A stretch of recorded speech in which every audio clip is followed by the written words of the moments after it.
second,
sir.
Good.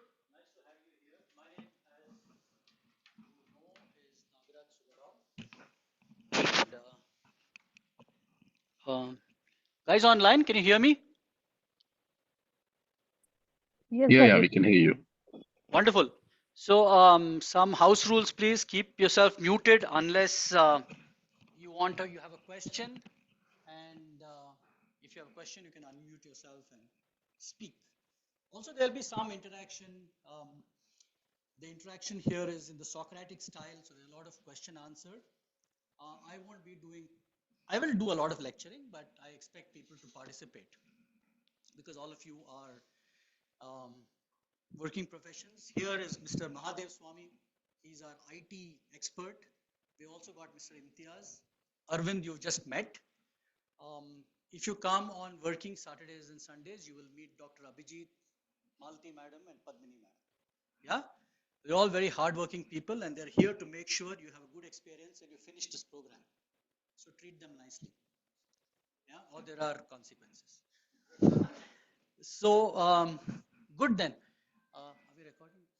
Yeah.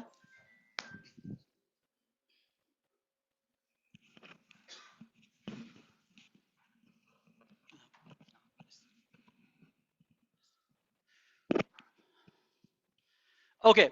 Um, Good. Then we are right at 9:30, so we can start. And we've got 16 people online. Okay, so why are you, some of you here? So I'm sure all of you are here to get a degree, a higher qualification. For many of you, this is your terminal degree that you will possess. But why else are you here? And are there any other questions before we start? Guys online as well. For the experience, upskilling, okay? Career growth, okay? Socializing, okay? Learning, of course. Yes, why else? So I think in a sense, many of you would have done your research. You would have sort of found out as to what we do here. I hope all of you are familiar with the program. It's a 17-month program and with several courses, basically dealing with general management in the first 1 year. And then you have an opportunity to take a specialization from our several specializations that we have. And you can get a specialization and you can get one more specialization. And what that ends your journey with us in this program. Any other questions? So we're good to go, yeah? So we will start off with probably what is the most important course that you will ever do in your life. That is organization behavior, organization theory. And why is it so important?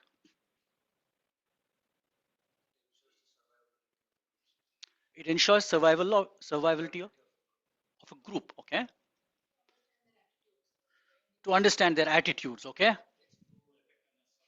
To improve effectiveness. Very good, okay? Do you think organizations are effective or efficient? Okay. Just 1 minute. So some organizations are effective. What are those organizations? Any organization comes to mind which is effective, which looks at effectiveness. They're not so bothered about efficiency, if you know the difference.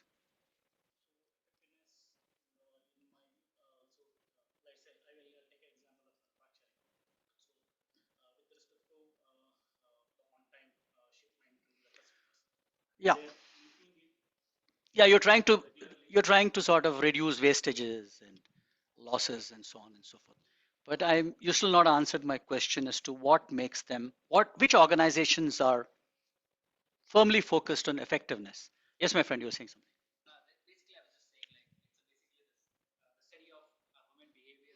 Study of human behavior within an organization. Why is the study of human behavior within an organization so important?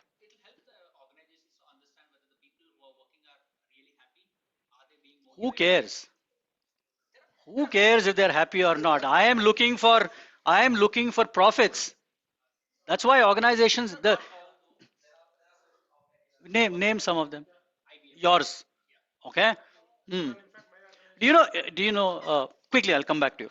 IBM brought in a guy called Louis Gerstner, yeah, in the late 80s, early 90s. And Gerstner was brought in because IBM was sinking badly. And Gerstner came from a biscuit manufacturing company. He had knew nothing about IT. The first things he did was stop all business travel, stop all five-star hotels, he sold all the carpets, plush carpets that IBM had. He sold every painting they had and said, you fellows will work and make profits and then we will talk about these things. So much for, yeah.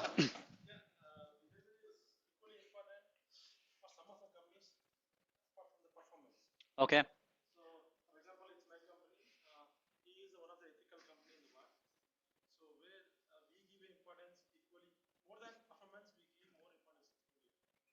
I want to see what happens when T starts making losses and the do you have investors? Yeah, when the investors stop getting their dividends and so on and so forth. So yeah, it's interesting. But um, there is enough of research. So I just want to make a disclaimer that many things you will hear from me are based on solid research. Yeah, either with great professors across the world or mine, my own research. If when I'm making an opinion, like many of you are making, I will let you know it is my opinion. Yeah, and that is debatable. But if you want to debate research, then you have to do your own research and come with facts, figures, data, right? Otherwise, you will accept it status quo as it is. Yeah. So we will talk about some things. Somebody raised, she said, I think attitude. Who said attitude? Somebody mentioned attitude, I think. Yeah. So we will talk about attitude. We'll also talk about things like personality. Why is it so important? Why is organization so important? Is because today work is so complex, and the individuality of it is gone. You really can't accomplish too much by individual input. So you'll have to work with groups, teams. You'll have to work with diverse kinds of people, although Donald Trump is trying to throw diversity out of the window. But I'm sure it's a very important. Why is diversity so important is some things we'll look at. We'll also look at motivation. How do you motivate teams and groups of people? Why is motivation important? What are some practical examples of motivation? We'll talk about leadership. So leadership is very important in today's world. It's always been important. It's probably become more critical. And then we will finally end with things like organization culture, conflict, organization structure, and so on and so forth. So this is how this course is going to look. We will start off with the individual, that is you. We'll talk about emotions, moods, attitude, personality, motivation. So all things that you have to really put your shoulder to the wheel to and pay attention to what's happening. And then we'll go to groups and teams like groups, teams, leadership, group dynamics. Again, how do you motivate groups and teams and so on and so forth? We will then settle at the organization, that is culture, organization culture. I'm not talking about national culture here, but please remind me to talk about national culture. How is national culture different from an organization? So all of your organizations have a culture. I'm sure IBM has got a culture. TE will have a culture. Bueller has a culture, I know. And several of your organizations have cultures, yeah? Their own distinctive culture. So where does this culture come from? And who brings this culture? What is culture actually? Are some things we'll probably talk about as we go along. We'll also talk about organization structure. Why is organization structure so important?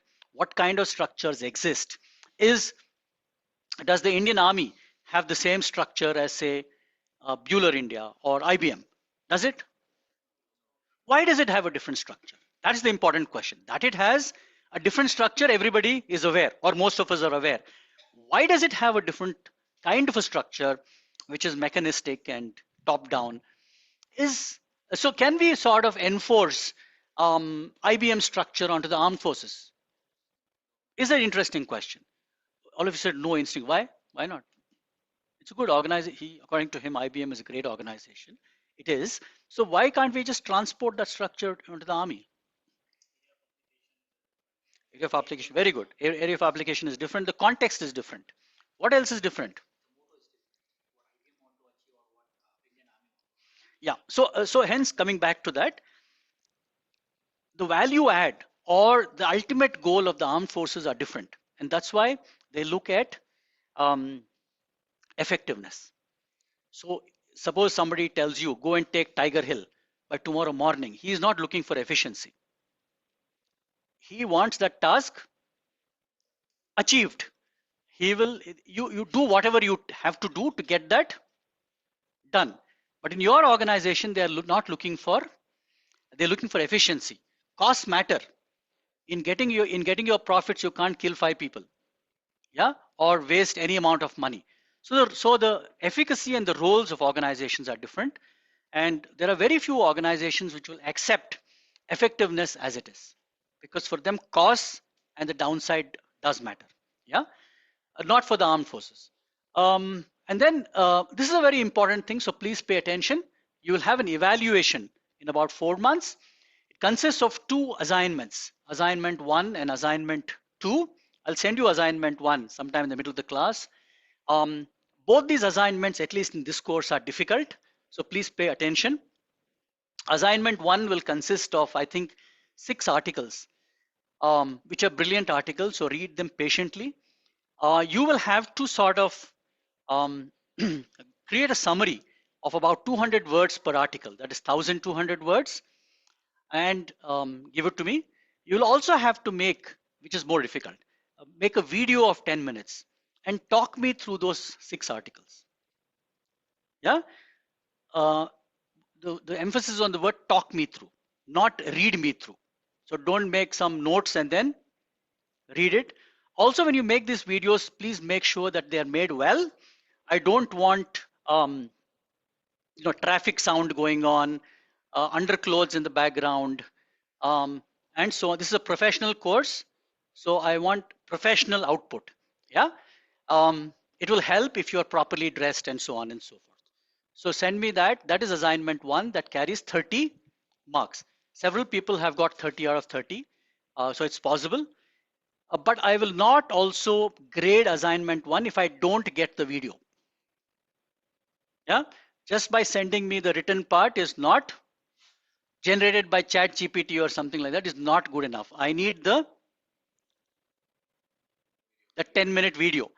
Assignment 2 is a group assignment. It has each it has groups. You will get your group list soon.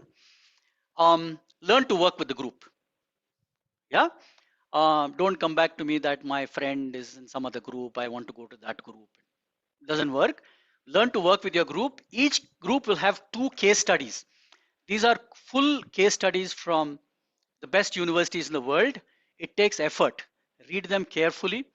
There will be definitive instructions, and that towards the end, before your exams, we will meet here again in the class where your group will make a presentation in what they have learned from these 2 case studies. It is difficult.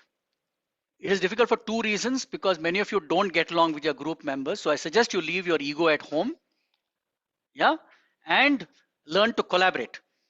And 2 is that many of your group members will not buy your point of view. So learn how to negotiate and manage. And if people don't turn up here on the appointed date, I will give you the date right now, 4 months in advance. I'm afraid I will not give you marks. Any questions? And then you will have a semester end examination again, which is here. So sharpen up those pencils and pen. And they'll give you instructions, what color pen and this, that, and the other. Yeah. Okay. So that's about this particular course. I just wanted to give you a sort of heads up on how things are going to shape up. And other professors have got their own way of assigning assignments and things like that. So the idea is to do both, not one, both these assignments well, because if you get 60 on 60, you're passed the course. Yeah. But if you, some people do one assignment, and unfortunately, if you do one assignment, then you get a 25, that means it is sealed forever. You will live with that 25 marks. Yeah.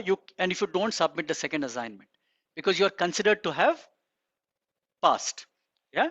And then you'll struggle through to passing the semester end exam. So don't submit one assignment.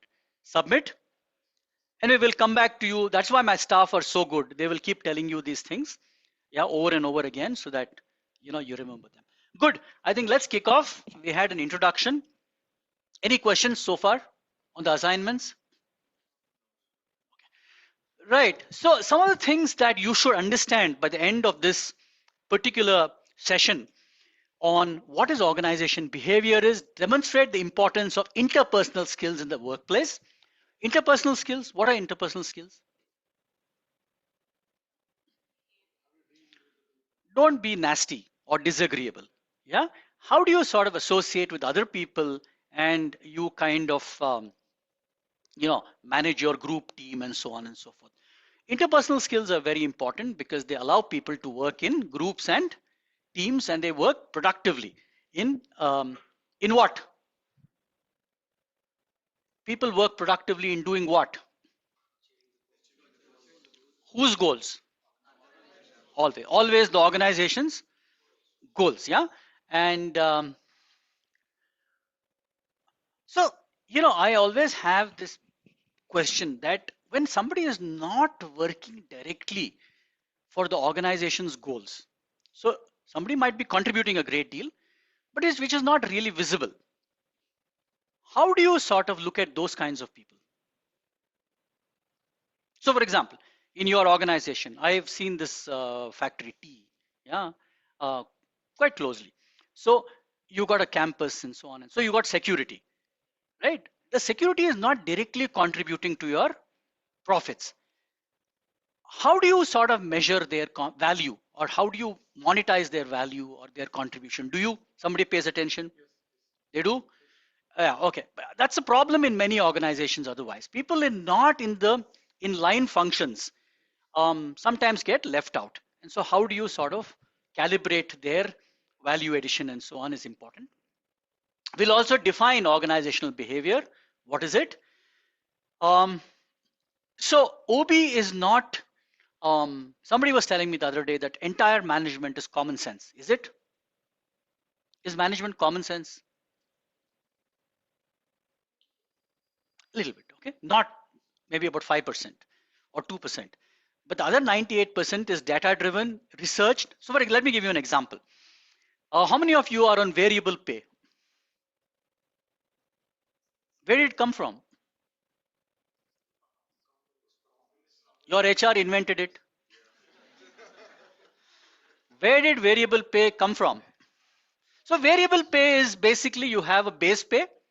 Many of my students, they get, that's the first shock, the MBA students, because their salary is some 10 lakhs per annum. 4 lakhs is base pay, 6 lakhs is variable pay. And they say, sir, what is this? I mean, they said 10 lakhs, but I'm only getting 4 lakhs in my account. I say, that's how organizations work. So if you achieve your targets, then you get the other. And those 6 lakhs are not very easy to achieve. You have to really stretch yourself and work for it. But where did this come from, this concept? Certainly it was not invented by your HR, I can assure that much. Where did it come from? So, just to cut to the chase, there was this guy called Dr. B.F. Skinner.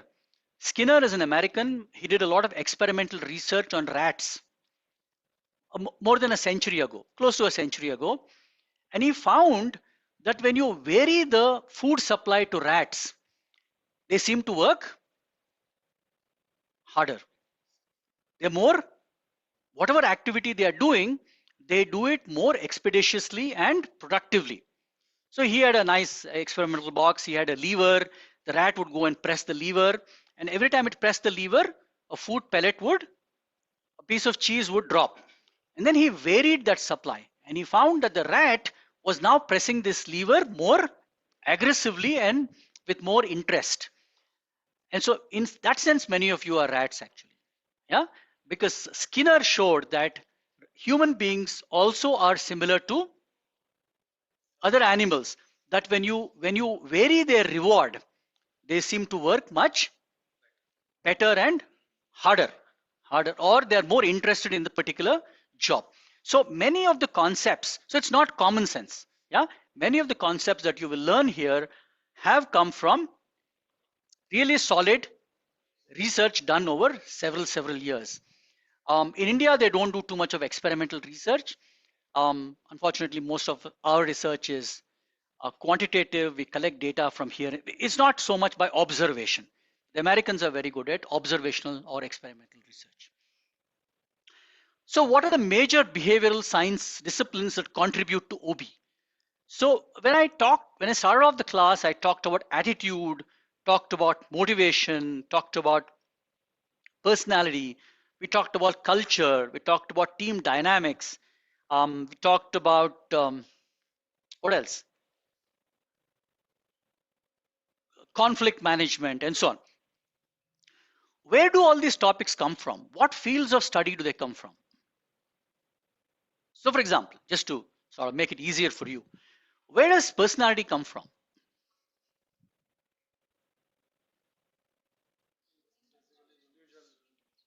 No. Which field of study does it come from? Yeah, human psychology, animal psychology, whatever psychology. It comes from psychology. Yeah. So personality comes from psychology. Motivation. Also similar psychology. Where does team dynamics come from? Also, where does team dynamics and group dynamics come from? Sociology. Yeah. Where does culture come from? It comes from an area called anthropology. Yeah. Anthropology is the study of our ancestors and how they behaved, what did they eat, what did they wear, what did they do.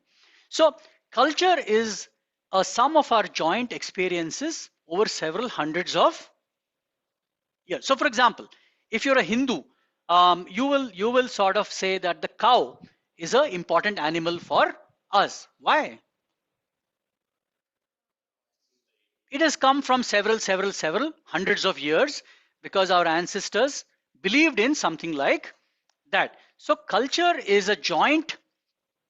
um, is a joint acceptance of several events, experiences, maybe facts, and so on and so forth that people experienced over several hundreds of years. And it comes from an area of study called anthropology. So this goes to show that organization behavior is probably the only field of study that draws heavily from several very deeply researched areas of academic interest, like sociology, psychology, anthropology, and several other areas. So that is what makes organization behavior or organization theory fascinating, because it is so diverse and um, you know yeah, so diverse.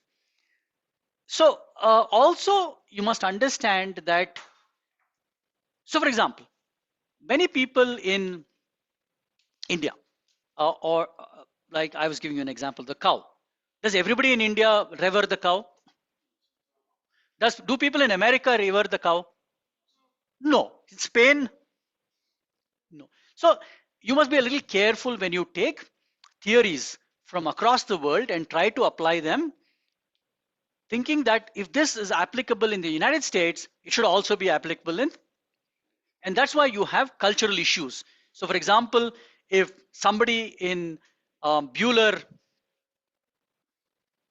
China is doing something, is it applicable to Bueller, India? Not necessarily so, because you got something called as national culture, which I talked about briefly, which can actually cause a little bit of confusion between how we sort of approach several things.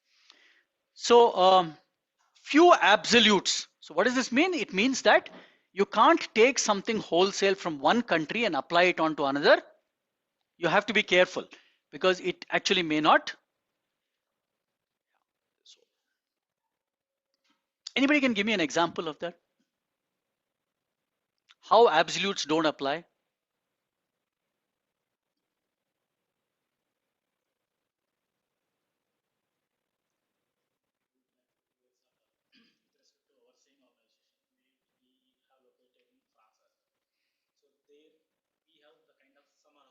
Correct.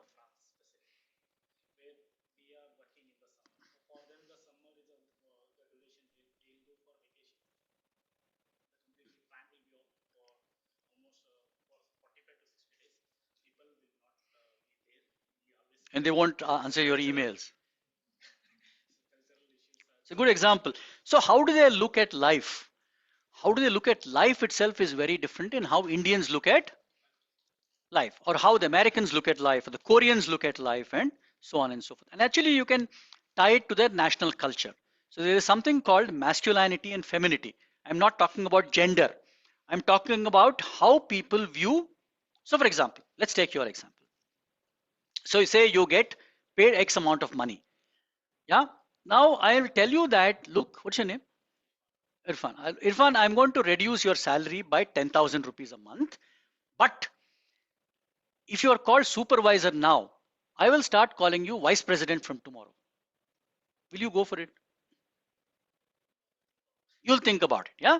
But in France, they're not interested because big titles, long hours, big cars, big houses don't fascinate them. In India, it does. So I can be doing whatever job I can be doing, but if somebody calls me vice president, bathroom services. I'm very, very happy. But if somebody calls me professor, not a big deal. Come on, what professors do. Yeah. So India is a country which is very masculine, and you've got much more masculine countries like Japan, say for example, Korea, which explains why the Koreans work so hard.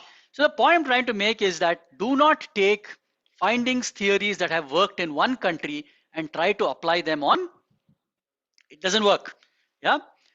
Also, culture is very, very important. And what is, you should understand culture deeply because culture causes conflict. Tell me how culture causes conflict here in Bengaluru.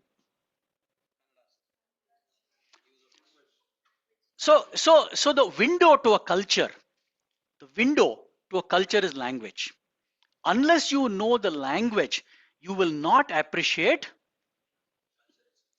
the culture of a land. And that's why when you say Kannada Gottilla, it raises the hackles of the Kannada fellow because he feels you're not you're not interested in his rich culture, which goes back several centuries, and his literature and his or her literature and whatever.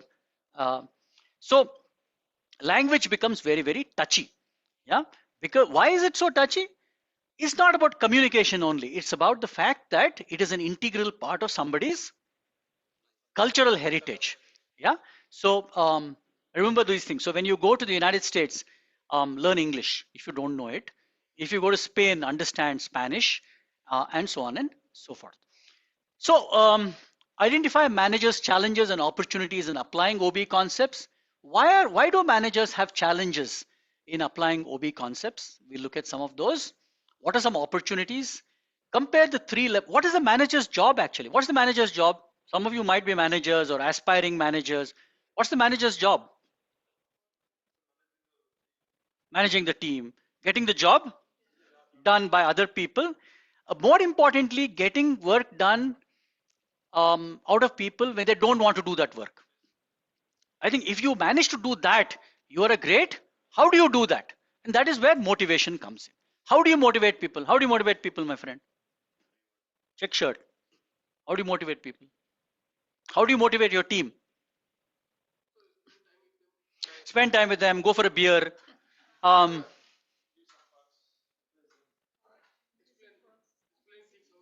explain things out, explain the big picture. If you do this, and you might get so and so. Yeah, recognition. Very what that day, employee of the day, month like that. You, if they does a good job, how else would you motivate people? Talking to them helps. Very good. Okay.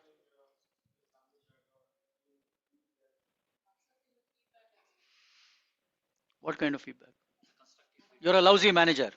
Yes, accepted. That career path. Very good. Okay. How else do you how do you motivate your team?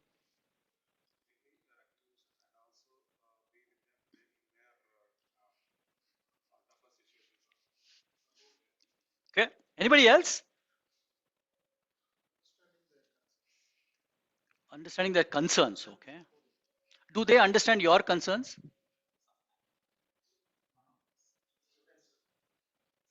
I find it's a singular observation that very few people are interested in the manager's concerns. Yeah. Always. Yeah. Building rapport. Go out for a smoke. How else? How do you build rapport? Cycle club.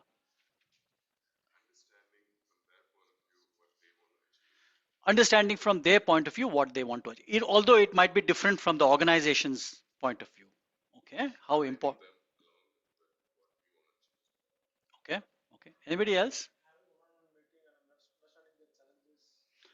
Having one-on-one meeting and understanding their challenges and how you can contribute to mitigating those challenges. Okay. Handling conflict. What do you do if some two people are fighting? So I had a guy in the Netherlands towards the end of my career, and he told me once that Nagaraj, if anybody in your team fights, two of them, whoever is more important at that point of time, keep him and throw the other guy out. And so I called everybody and said, this is what the big boss has. Everything became all right after that. People stopped. So, which also gives us a clue. 1498, I think, was an important year in Indian history. And you had this guy called Vasco. The other day, I met a Portuguese.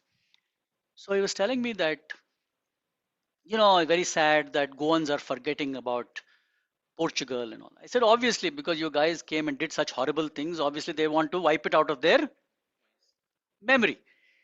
But yeah, that's not the point. The point is 1498 Vasco da Gama turned up in, yeah, but then so they finally landed up in Goa, and they occupied Goa from the Malabar coast. You're right, Kozhikode.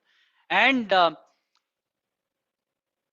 but what happened before that is important. When they sailed out of Europe in 4 ships, I understand, some of his captains came and told him there's a problem after about 5 days. And he said, what's the problem? So he said, our sailors now are discussing, our soldiers are discussing that India is a dangerous place. They've got something called like an elephant. It's difficult to deal with. And the food is turning bad on the ship. The water is turning bad. It's a long voyage. We're not sure. So Vasco da Gama said, no problem. Get all the ships together tomorrow morning and I will address everybody. So everybody came together and maybe he had a loud hailer. He was talking. Like you guys have town halls or whatever. Yeah. So he said, what's the problem? So he said, who all have a problem and want to go back? So 10 fellows,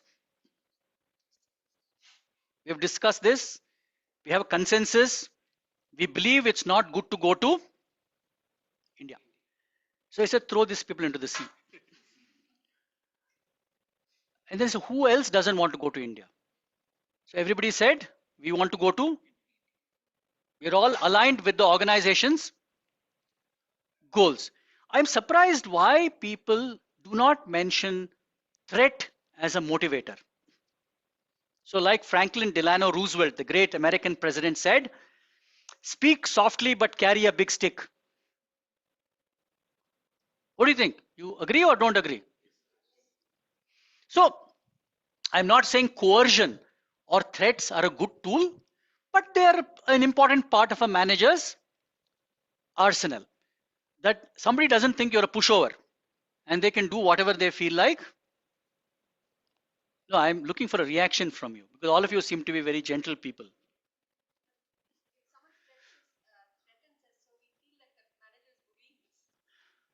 Well, it's a point of view. I'm not saying that you should be threatened, but I think some reality check should be put in place once in a way. Yeah. So this whole thing about managing people's concerns, all of us have issues. Yeah, some people manage them better than other people, but eventually, when the dust settles, the reason why somebody is in an organization is to achieve the organization's goals. If you achieve your personal goals along the way, like I love being in a classroom, so it's good for me, but eventually I'm here because my organization wants me to. So when I was in the Navy, it was good for me to, but the important thing was taking a ship from place A to place B and doing several other things well and safely. If I enjoyed astronomy and I wanted to watch the stars and the moon at night, well, that was a bonus which came along with the job. But it's not that I joined because of that, right? I think some clarity should come in there. So identify managers' challenges and opportunities, okay? So compare the 3 levels of analysis, okay? Describe the key employability skills gained from studying OB applicable to other majors or future careers. So how does this course impact your, are you in the right class? Because trimester 2 starts at 10. We started at 9:30. I also came from far away.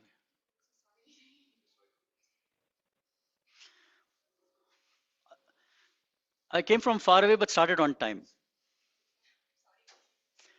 Right. So what skills can you learn from this course which you can apply?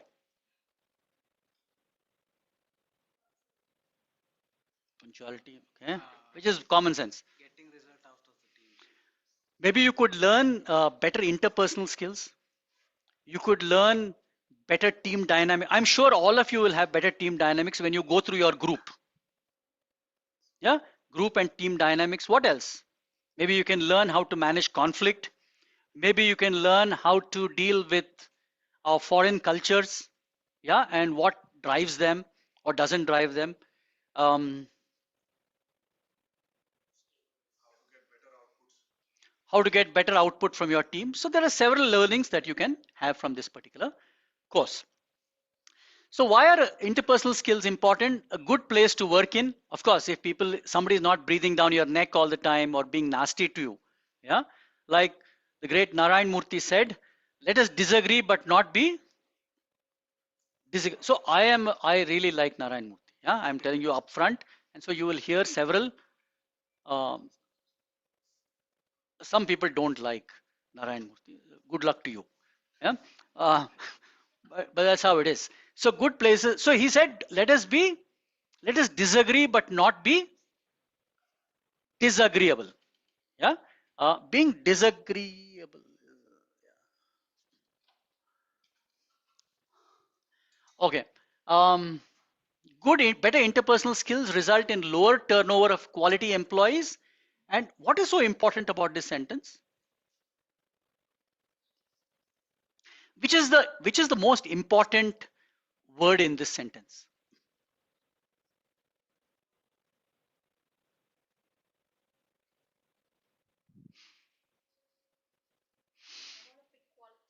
Quality. Very good. Yes. I think you went to the top of the class straight away.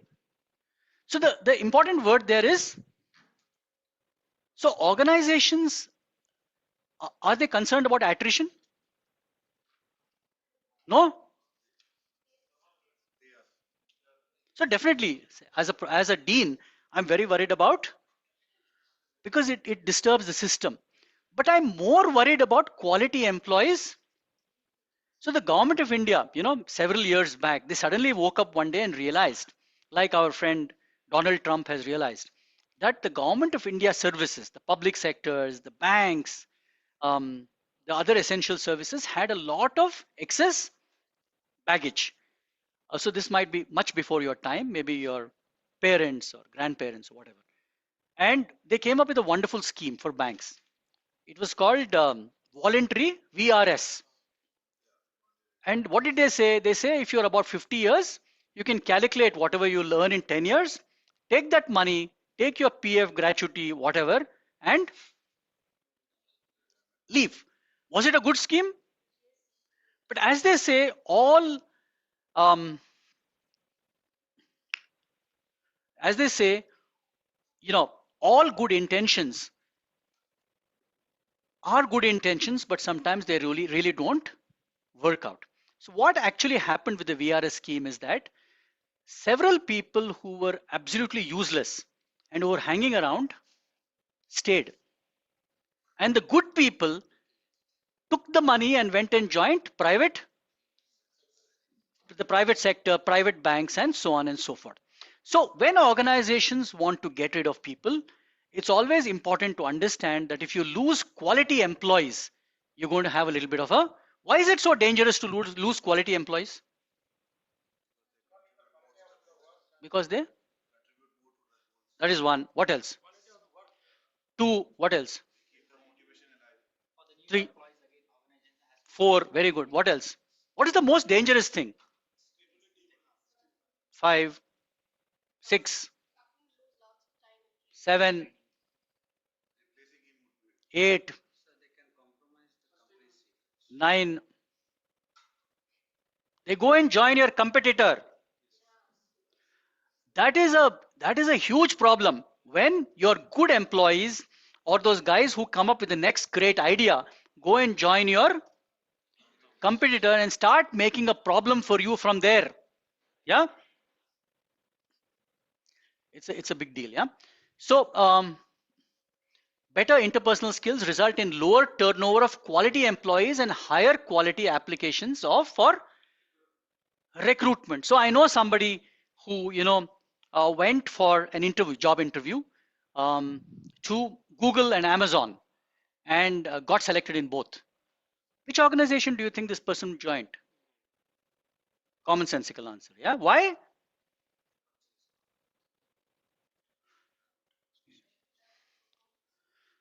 Also, interpersonal skills, the culture is far superior to probably the other company in his own mind. Yeah. Also, there is a strong association between the quality of the workplace relationships and job satisfaction, um, stress and turnover. So today, stress is a very big. Why are people stressed? We'll come back to motivation there, but why are people stressed? Yeah, but why? Very good. Problems lack. What else? So there is something called as work efficacy. So because many of you, what is the most important thing when you look at a job? The problem starts there. You're not very sure whether you can do the job or not. What is the bigger problem? It doesn't exist. So, so, one is of course when you don't know the job properly. So stress starts. What is the bigger problem? That is all. What is the when you don't know the job properly? What is the bigger problem? Absolutely, absolutely. But when you don't know the job, what do you do? So when I was a junior officer on a ship, it was very clear. If I didn't know a job, what did I do? I went to my superior officer and said, "Sir, I don't know how to do this. Can you tell me?" For you, many times your boss also doesn't know what to do. And then the reality starts hitting. I don't know. My boss also doesn't know. And both of us are now, he's okay. Yeah. So stress is, I think, a fundamental part of today's, I mean, people's lives because of several reasons, including the food we eat and the habits we have and the amount of time we spend on our phone. But fundamentally, it is because many people do not have efficacy. Efficacy is a very important word and will keep occurring through the course. How do you build efficacy?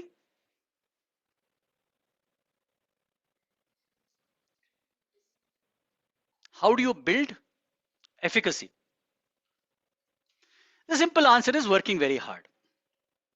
If you work very hard at something, eventually you will. I'm not talking about working smartly. Huh? I'm talking about working hard at put your mind to something and try to. You think that's good enough? So many years back, um, uh, so again, there are some great experimental research done. So at the 1950s, there was this, husband and wife team who wanted to do an experiment, and both of them were experimental sociologists. And this was the experiment.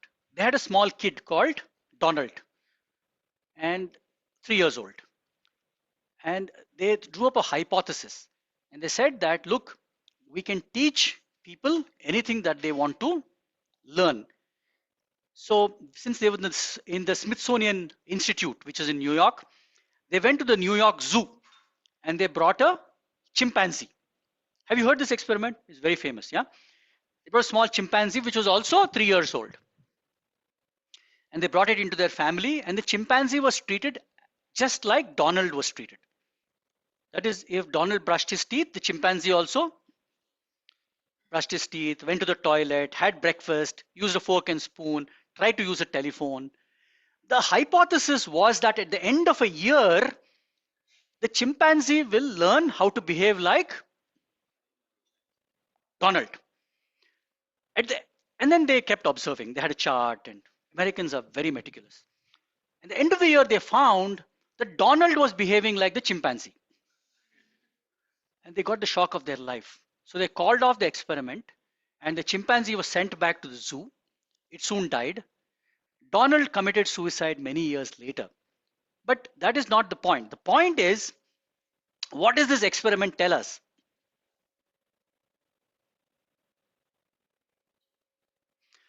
This experiment tells us there is something called as a cognitive wall. cognitive wall. Everybody cannot learn, digest that. Yeah, because many people don't seem to get it. Everybody cannot learn. There are definitive jobs where you need a brain and you need intelligence, yeah, of some magnitude. And unfortunately, when you select poorly, your selection processes are, why is Google a great company? Because they have 9 rounds of interview and they're crystal clear about whom they get let into their, no, you come from my village, no, I'll take you, kind of. Yeah, does that happen in good organizations? It doesn't. So they select very carefully and they kind of get those people on board that they think they have work. So first I was asking somebody, what is the first round in Google? He was saying that if they leave you alone in the organization, can you technically manage do you have the technical skills to manage not whether you wear a nice tie, you have good shots, you smile well, you're pretty. That is not the point. The point is, can you manage your technical skills? So people have figured this out. And stress is a very big issue, according to me, is because many people are fully not aware of how to do which comes back to the selection processes because they are so slack and so on and so forth. Yeah. So there's strong association between the quality of the workplace relationship, job satisfaction, stress, and so on and so forth. It fosters social responsibility and awareness. So what is a manager? Someone who gets things done through other people in organizations. An organization, what is an organization? A consciously coordinated social unit composed. So you can't have an organization with one person. You must have two or more people in an organization. And what are some of the major functions? Planning, organizing, leading, and what do you control? Yeah. More the merrier. Why should you control it? Suppose you're manufacturing 100 soaps a day, manufacture 200. What's the problem? Why should you control it? Inventory builds. True. So many years back, there's this company called Caterpillar. They were manufacturing more heavy earth moving equipment that they could sell. What should they do now? What would you do? Suppose you're the CEO. This guy, young guy, has brought this. Sir, we are manufacturing 500 tractors. We can't sell. We should manufacture only 100. And let me give you a clue. You've got 2,000 workers working on those tractors. What do you do?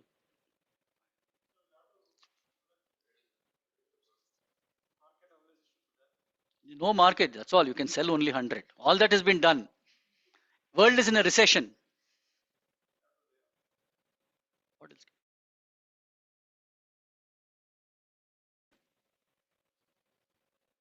Any ideas?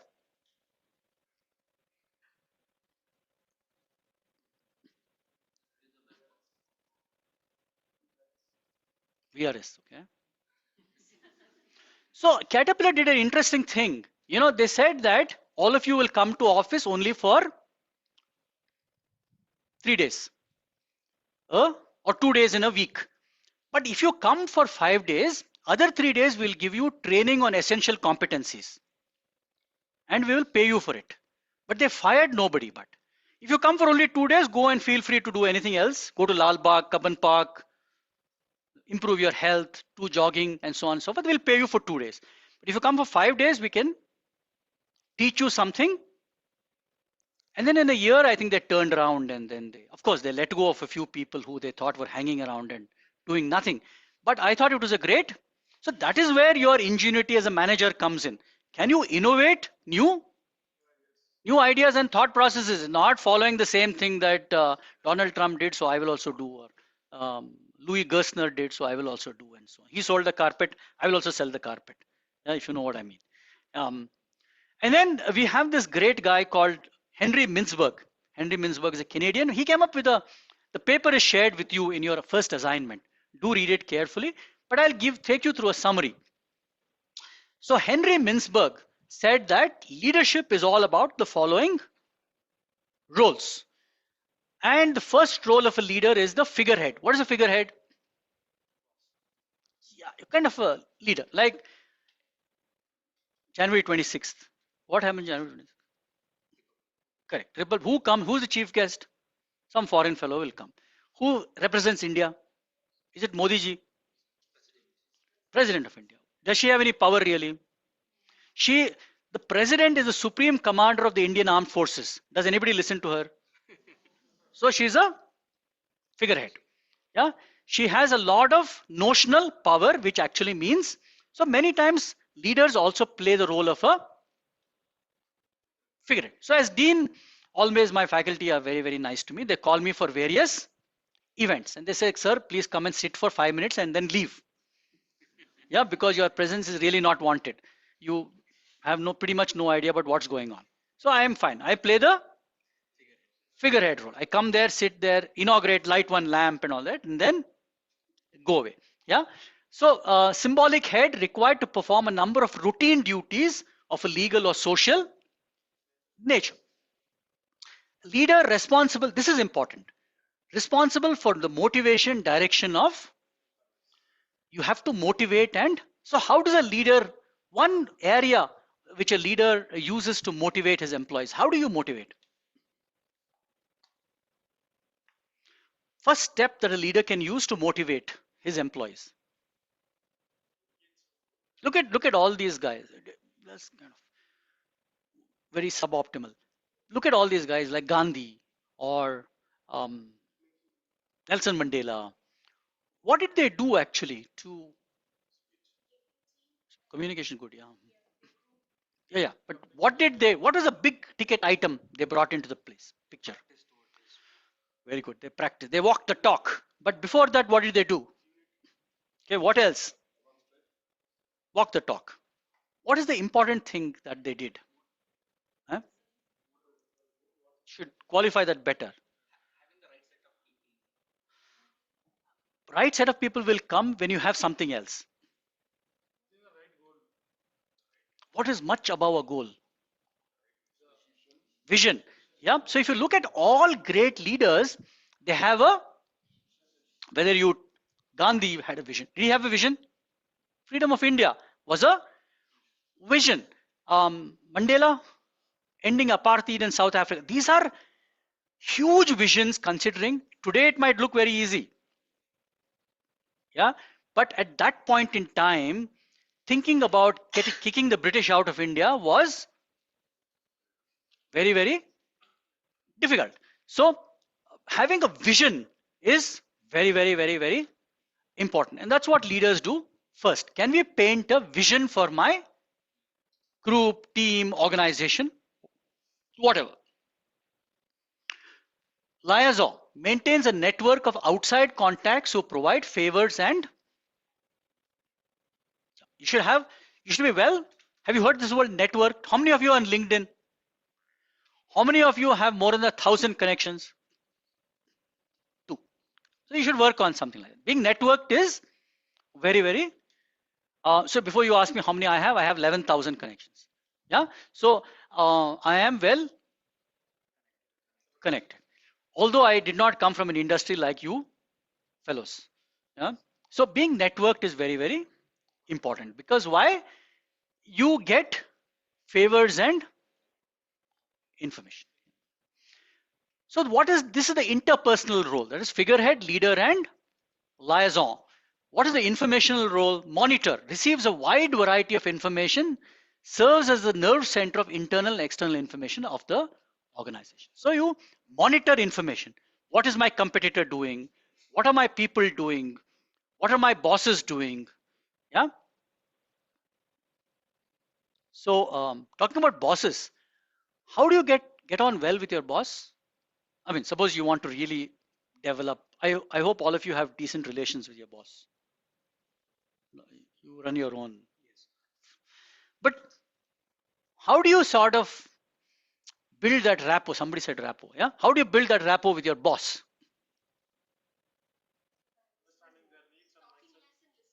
Talking less and listening more to the boss. Very good. Huh? That you should do with everybody, including your children.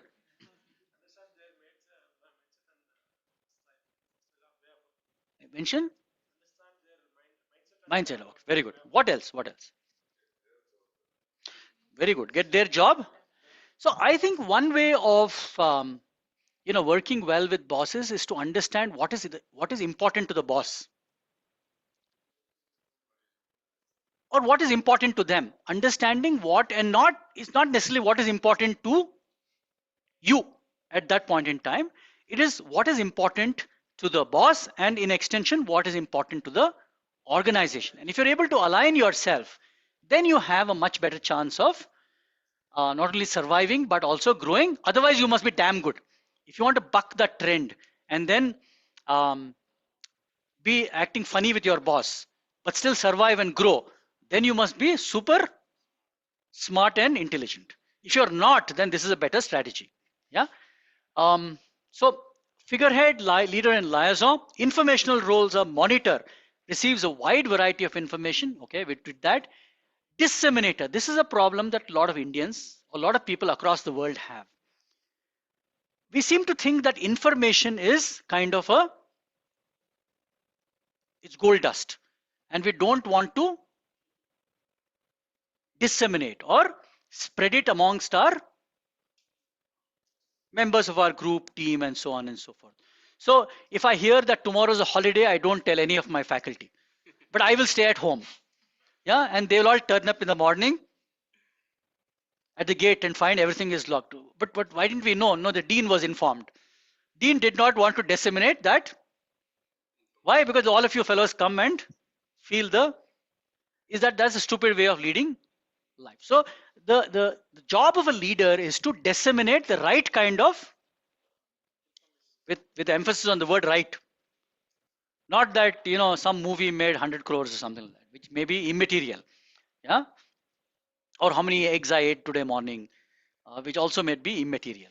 But the right kind of information needs to be disseminated. And then one more part of the informational role is spokesperson. You represent the, what does this mean, spokesperson?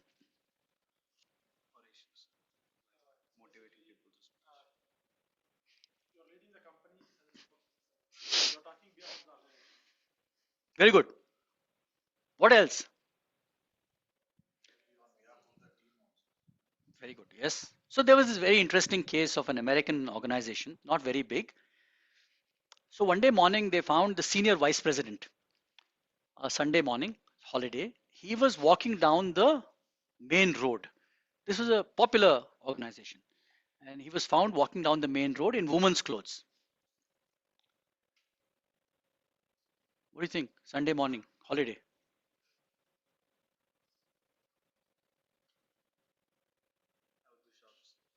What will you do?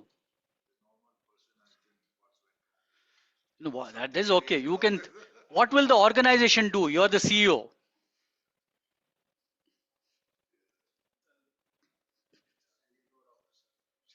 Okay. But what's the big deal? I mean, what's your problem? He's just wearing women's clothes and walking down on a holiday. Just personal choice. So Monday morning, the organized CEO called him and sacked him. And he went to court. So in court, the judge finally ruled that you are a spokesperson for the organization, and this kind of behavior at your seniority is not acceptable. So that you are fired is a good decision. So a lot of organizations take that spokesperson's role very, very seriously. Yeah. You agree with that or no? The sacking decision. All of you agree, huh? No. But that's how organizations have a very dim point of view. Many years back in another university when I was teaching, I was holding. I was, yeah, director of executive education. I think I was not the dean of the school, and I was teaching this small set of 10 people, full-time executive MBA, not like this. much higher fees. And there was one boy who had some problem. He would sort of suddenly um, sleep and snore loudly, and people would shake him. Hello, hello, yes, yes, I'm awake and all that. But it was a problem. And then I flagged this thing. I said it's very dangerous because, and then eventually he had an accident on this flyover where he slept off while driving his two-wheeler. But anyway, that's not the point. So my class was going on. I was used to this guy and I was in full flow. And one of my junior staff members also came in. And she said, "Sir, I want to sit in your class. Will I said, "Yeah, okay, feel free. Don't make noise." But so she was sitting and I continued teaching. What this girl seems to have done, young girl, she was just what, 22, 23, inexperienced. So she took a picture of this fellow sleeping and put it on Facebook or Instagram, wherever, and said that this is the normal student of this. And it was there. I also saw it in the evening and I laughed about it and liked it. All hell broke loose on next week. And this girl was fired, sacked on the spot. And so I said, listen, it is my class. My student was sleeping in my class. Why did you punish that girl? But then obviously the two people fighting, right? Who's more important? Rule applied. And um, I continued merrily. But organizations take a dim view of people making fun of them or even seemingly making fun of them. Whatever you think your fundamental rights are and your how large the constitution is, organizations at their level don't take a very, so in many senses all of you are spokespersons of organizations and you better conduct yourself accordingly. So also Mintzberg said there are decisional roles, that is, searches organization and environment for opportunities and initiates projects to bring about change, which brings us to a bigger something that this school is very something that you should develop at the end of the end of the program. What is that? At the end of 17 months, I want this firmly instilled in your head. What is that?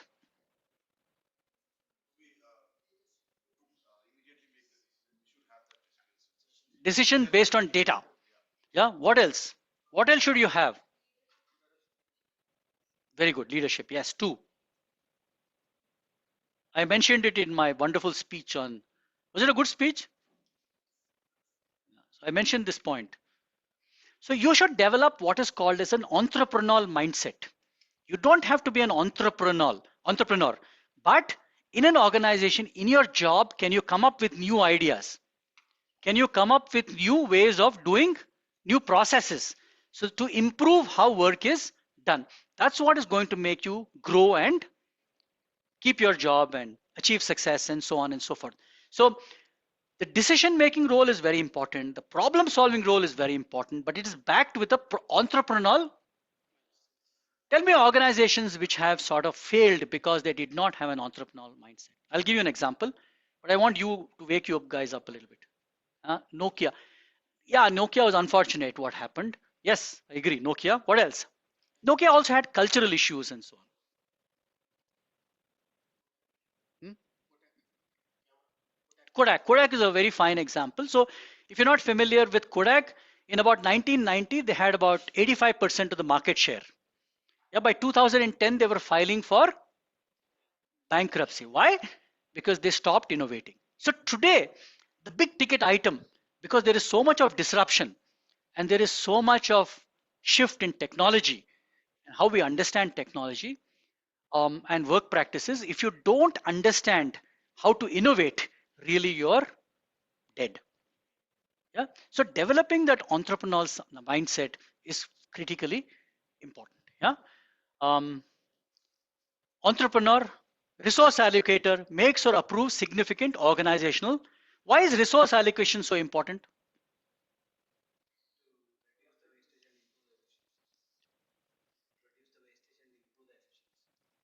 Okay. Why else? You don't have children, no? You have. Anybody has children? How many? One, two. One. Anybody has two? So suppose you have two kids and then you buy one chocolate and give it to one kid. What will happen? Conflict. So most of our conflict in organizations occur because of poor resource allocation. Yeah, people feel that, and if you look at most wars, why do once in a way we have issues with our neighbor Tamil Nadu? Resources. Yeah. So um, resource allocation and how we look at resources is a fundamental problem in many organizations, and resource allocation is an important job that the leader has to do, particularly if you are seemingly biased.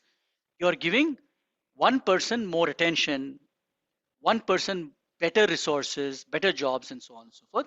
It can cause problems. And finally, a negotiator responsible for representing the organization at major. Is this important? Negotiations? It is, because you can actually be negotiating, a deal, a project, salary hikes. Somebody said giving feedback, and so on and so forth. Yeah.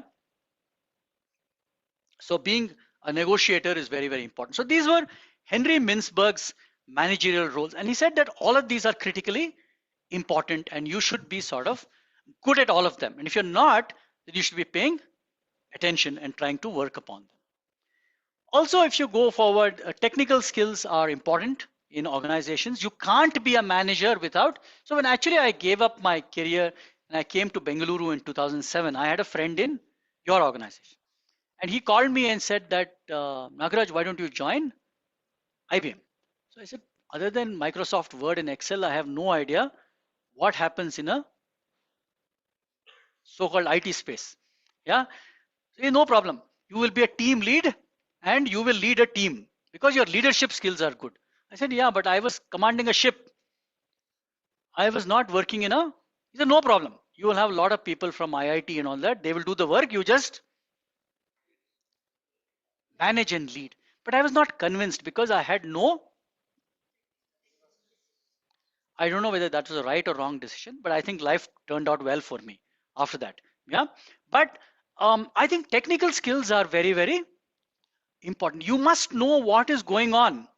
I wouldn't put any of you on board a ship and say be captain because you've got good leadership skills. You have no technical skills. So the ability to apply specialized knowledge or expertise, all jobs require some specialized expertise. Yeah.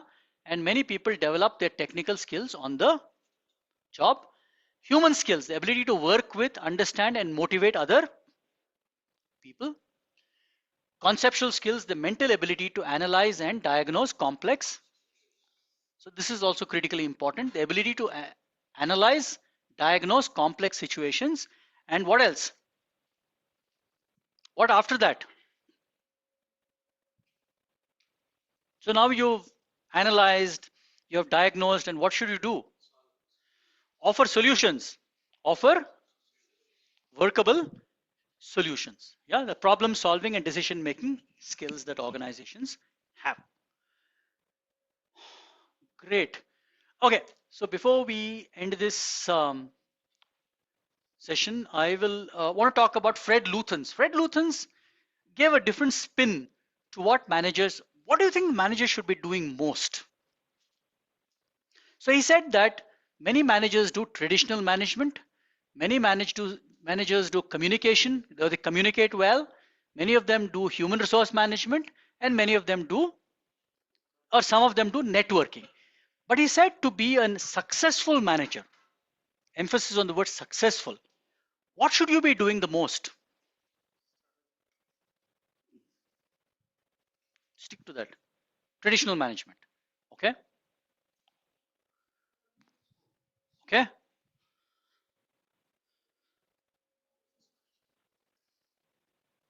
So to be a successful manager, you'll have to choose. Not there in this. Discipline would come under traditional management or human resource management. Should do all four, okay? But emphasis on what? So Luthans went and interviewed several hundreds of thousands of managers. and then came up with a ranking order, which is very interesting. And this is what he found. He found that average managers did 32% of the time they were doing discipline, talking to people, and so on and so forth. Successful managers, 48% of the time they were, just look at that statistic. That is why networking is so. They knew people within the organization, they knew people outside the organization, and they kept in touch. And they succeeded. Yeah. Um, this is a fascinating study. If you can get Fred Luthen's paper. And effective managers, what did they do? They were, look at all great leaders. They communicate. Modi ji, Gandhi ji, Mandela, Winston Churchill, all had brilliant, they were all very effective managers. They communicated their ideas very, very clearly. So you think that they are very effective. Yeah. Um, but this is an important thing. 48% are networking. Anybody wants to disagree with Fred Luthen's? You can also do your own research. At least talk to 10 of your managers and try to find out. Yeah? So let's crystallize management. Leadership. So what is your leadership style? Yeah. Suppose there's an important project and one of your young and very, very sort of presentable colleagues comes up and says, sir, my grandfather is not sick. Grandfather is sick. I want 4 days of leave because I want to go to my village. What do? This is a tough project. You have to get it done. Your boss is breathing down your neck. So that defines your leadership style. Are you task oriented? Say, no, I don't care if your grandfather is there or not. Get the job done. Or say, okay, you go, I will see how to manage. I'll maybe get somebody else. We will all lift the load together. I will take your responsibility. So, you know, we might think, and we'll do an exercise. We'll try to figure out whether you are task oriented or people oriented, and then we'll try to dissect what it actually means under leadership. Yeah, we'll do a proper questionnaire and we'll try to figure this one out, because it's important. If you're highly task oriented, like I said, is it good or bad? Neither. So if you're heavily people oriented, is good or bad? Again, neither. But you should know, because it can actually be getting in the way of your success. Yeah, you need to be situational. You need to sometimes become. When should you become task oriented? Like I gave an example of this gent's company. What's your name here? Amit's company, IBM, of Louis Gerstner. Louis Gerstner was people oriented or task oriented? No doubt. Trump is people or task? No questions. They seem to be very, very effective, firm. So when your organization or country is in a crisis, they will always look for task oriented because they want quick results. Yeah, people oriented guys are fine when things are kind of. Steve Jobs, was he task or people? Task. Yeah, absolutely task. No question of uh, uh, pampering people. So what is your leadership style? Developing employees. So when you today developing not yourself but your employees or people in your team is very important, and you should be able to clearly explain to them and to yourself, what does success look like? So I get this question always across several years, that you were doing well as captain and you were doing well. Why did you quit and come and become a lowly professor? Yeah, in an organization. So I find that question funny, because for me, being a professor is more successful than being a captain. Why do you think so?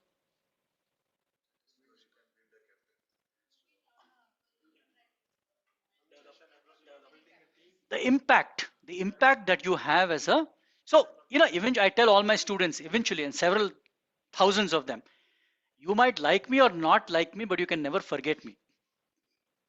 Yeah, I will be in your head forever. So the impact, and that is the impact that a job makes is a very important part of motivation.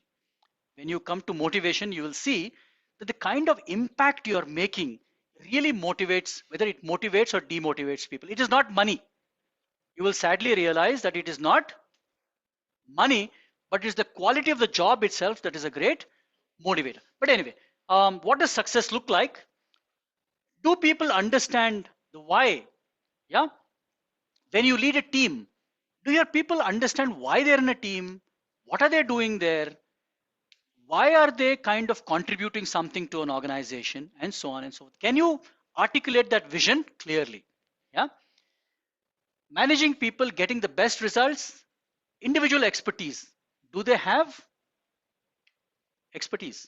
Or you took them because they looked nice, or they came from your village, or spoke the same language, or was your cousin brother slash cousin sister, or your uncle said, please take.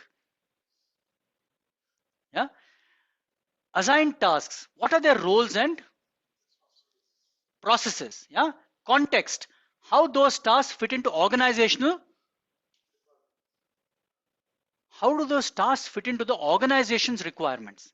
Not your, so I um, played a lot of table tennis. I continued school, then on the ship, and so I really play well, or at least I used to. Yeah, till even a few years back. But has this university hired me to play table tennis? Absolutely no. Yeah, that is my personal interest or whatever. Communication preferences, how people like to interact, which is very important. Do they like to interact by um, what is the medium of interaction they might like to have? And how do you interact? And how do they perceive your interaction? Yeah, whether they perceive it to be healthy, unhealthy, coercive, not so coercive, forceful, assertive, and so on and so forth. So, management is about several things. It's also not about yourself only, it's about your boss, your organization, your team, and other stakeholders. And eventually, the purpose of an organization is to deliver productive results to whom? Organization's purpose is to, so like somebody said, the business of business is business. Yeah, not making people happy, like somebody said. What is the purpose of business? What is the purpose of organizations that you work in? For whom? For whom? For the, for making money for the investor. That is the one. What is two? Which has become very important today. How, what kind of societal role your organization?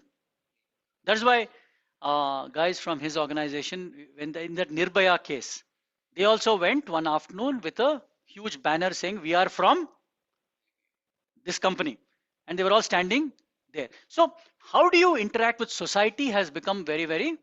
Some organizations give you a day off in a month to go and work with poor children. Um, some people allow you to go and clean streets or whatever, and so on and so forth. So, how are you interacting with society, and what is the role you are playing in that um, whole ecosystem? Is very important. Okay, are there any questions? I've been speaking non-stop for about 1 hour and 15 minutes.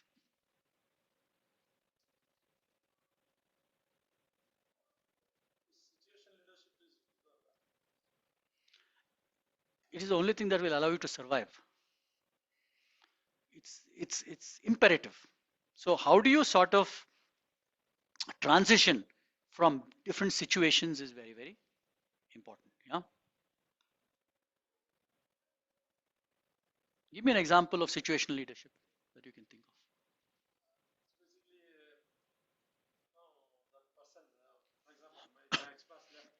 Hmm.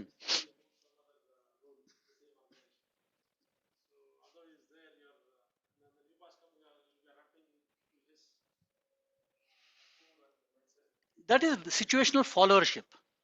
I'm talking about situational leadership. The question you raised was situational leadership. Yeah. So for people to adopt, very tricky, but organizations do it for you. There are several examples. So say again coming back to Gandhi, his role was over after 1947, and I think many people nudged him to go into retirement. He did not take a political position because I don't think he found himself suitable to an independent India. Winston Churchill, supposedly the greatest prime minister of Britain, 1945, World War II was over. He was voted out of power. He lost the next elections. Yeah, and he went. Um, After Steve Jobs passed away, the next guy who came, or Jack Welch, and then Jeffrey Immelt. Jack Welch was a very task oriented leader. Jeffrey Immelt was a more people oriented leader because at that point of time, GE was doing well. So when organizations are doing well, it is better to have a the situation is that you get a people oriented person. But when the organization is not doing very well, it's good to have a task oriented person. So organizations will generally make the decision. Yeah? But as an individual leader, it's good to assess the situation and act accordingly. So, for example, when the ship was on fire, did I call for a meeting, consensus? No, in 10 minutes, we will all gather in the lounge and then decide what to do. No, you take, I'm the captain, this is it, get going and put that fire out. Suppose we had to deliberate on how somebody's birthday is to be celebrated. Then I had 3 days and I would call everybody which cake to get and what are the short eats and which whiskey to uncork and so on and so forth. So more of common sense, I think.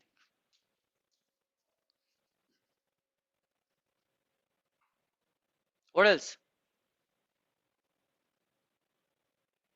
Very silent class. Hmm.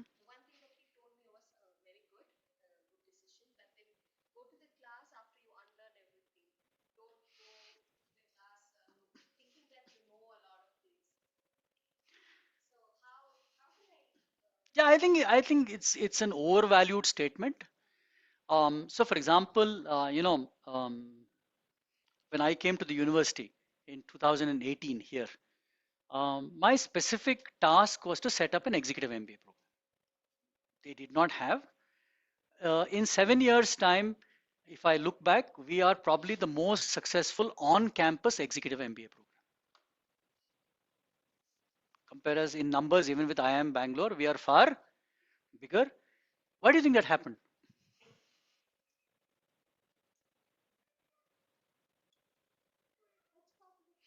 True, yes. What else? I always understood the need. I came with a track record. But why else? So when I look back and try to analyze, of course, I have a fantastic team. I have great professors. You will find that all of them are very good. Um, but when I look back, I find that I run this place like I run a ship. So did I unlearn anything? If you go back onto a ship, you will find it is run in a similar manner. So there are some things you have to unlearn. Not everything you have learned. You can be situational, you can be selective. There are some, obviously, so for example, people who can't unlearn many things are belong to the some sections of the government. They have held these bureaucratic positions, and then they believe that even after they retired, they still hold that, particularly some of the uniformed services in the government. Yeah, they believe that they still. So I don't have any trappings of thinking that I'm still captain, but some of the best practices do apply. So, for example, I will not allow chaos because chaos will destroy um, whatever you're trying to do. You push for a certain amount of stability. Yeah, you're working in a very dynamic environment, so you need to innovate. So some of those practices have come in.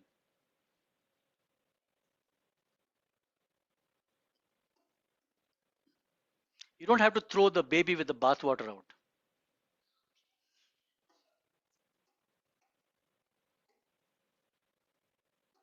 What else?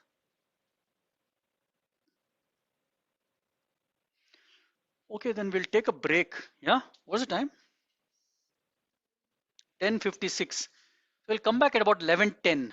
So, guys online, do you have any question? Are you there still? You dropped off, gone to have a snack. No, no, we are here.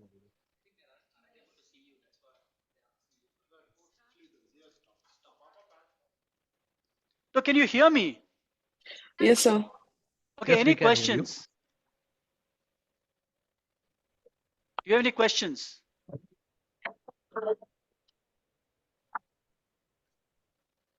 No. Okay, good. No, We're we don't. taking a we're taking a good 15-minute break. Please do whatever you do in the break, and then come back at about 11:10. Yeah, and And then so we one shall. thing that the classroom video is turned off. Good Video morning, is done. sir.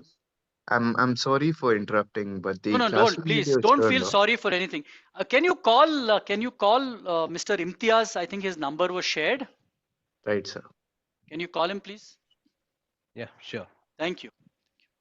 Bye. It was turned off from the beginning, is it? No, no, just maybe 15-20 minutes back. Okay, okay. It'll, I'm sure, come back. Yeah.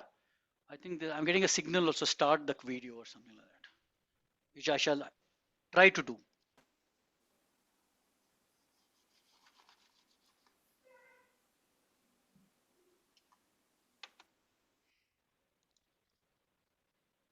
Okay, we'll get this fixed, but we'll come back in 15 minutes. Thank you. Yeah, sure.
So guys online, can you hear me?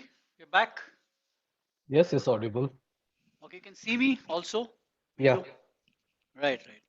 I think Imtiaz, what's your number? 90. Just take this 9060. Continue. Number. 9060841464.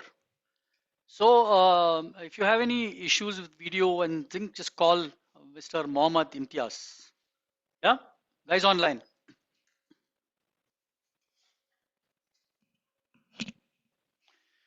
Right. So we will, although diversity, all of you are familiar with diversity. Why do people talk about diversity? Why is it so important? What is the value add? Is there a value add? Hmm. You can help break the cognitive wall. How?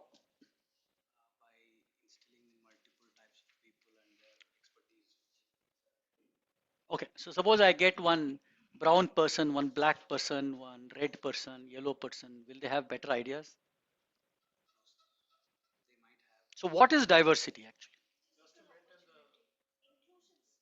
Inclusion. Why should you have inclusion? Who cares about inclusion? Why do organizations exist?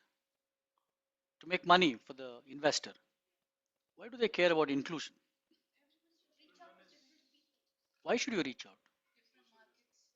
So you reach out to different people and make losses.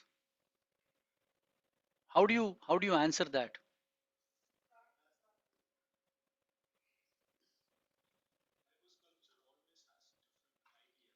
Different ideas. So diversity, it is what we're talking about is not physical diversity in a sense. We're talking about cognitive diversity. When organizations, and these are important points, inclusivity. Why should you have inclusivity? So do Indian organizations have diversity? How do they ensure that? How do they ensure diversity in organizations? So before that, I want to bring up a point for discussion. If you look at world CEOs across the major organizations in the world, I think less than about 8% are women. So what does that, why is that the case? Are women not as intelligent as men? Are they incapable of managing organizations? What gives rise to this statistic? What's the problem?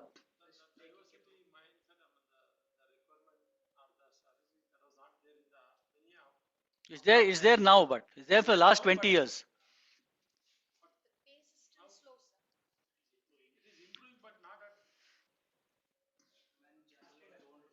Men generally don't. Wonderful. Men are more, women are not risk taking.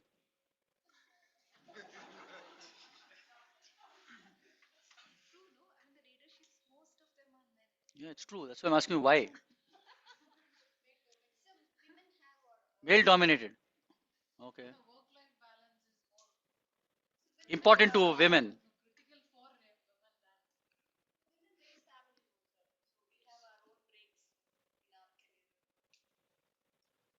Anybody else? Why is it that women don't seem to make it to the top position? I gave you a clue just before I ended my talk. The problem is you fellows don't pay attention.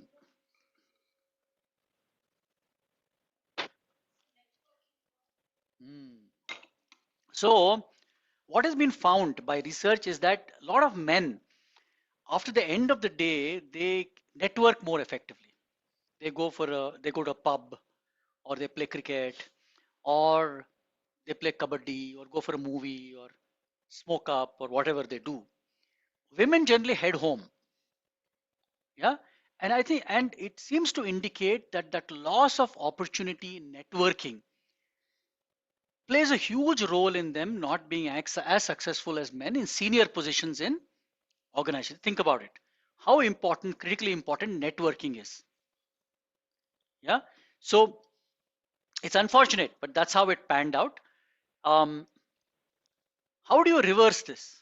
So should women also go to the pub and spend time and so on and so forth? So that's why you probably have diversity. So people are saying that let us be inclusive and give everybody. So it brings us to the question in India, how do you ensure diversity? You have quotas, you have different kinds of, you have a quota for huh? Disadvantaged people, you have a quota for, say, transgenders, you have a quota for physically differently abled people is called now, and so on and so forth. So you can try to bring everybody into the picture. But the important point that when people across the world talk about diversity, they're referring to cognitive diversity. They're talking about a point of view that is different. Why? So that you can innovate and come up with new solutions to old problems and find new ways of doing it. Otherwise, your organization won't survive. Like Kodak, what happened to Kodak and Nokia, and so on and so forth. So, describe the two major forms of workplace diversity. What are those? Demonstrate what is another problem with diversity. So, for example, let me give you an example to make you understand what I'm talking about because time is short. So, your boss has told you, madam, go and hire a front office executive who is very modern, and left it at that. And two people turned up. One person with sari, giri, and all that stuff, oiled hair, flowers. Another person in jeans and t-shirt. Whom would you hire? Yeah, so that's a big problem. So diversity is at several levels. And unfortunately, most of us are carried away by surface level diversity. What you should, when he said modern, what he was actually talking about is modern in the thought process. And that is deep level. So it's not about how people dress. It's about how people think. Yeah, which is very important because you can start having serious problems later on because their appearance might be modern, but their thinking processes might be very retrograde. Yeah, or vice versa.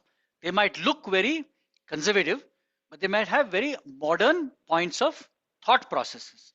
And yeah, you can also have bosses who want conservative people in the front office. That is their business. So my wife used to go to an my wife interviewed for an organization which was a very good school, and when she went there, she was everything was fine. She was about to be selected as a counselor, and then the uh, chairperson or the owner told her that, look, we have one rule here, which is we don't care what you eat outside the school, but you can bring only vegetarian stuff to the school. What do you think?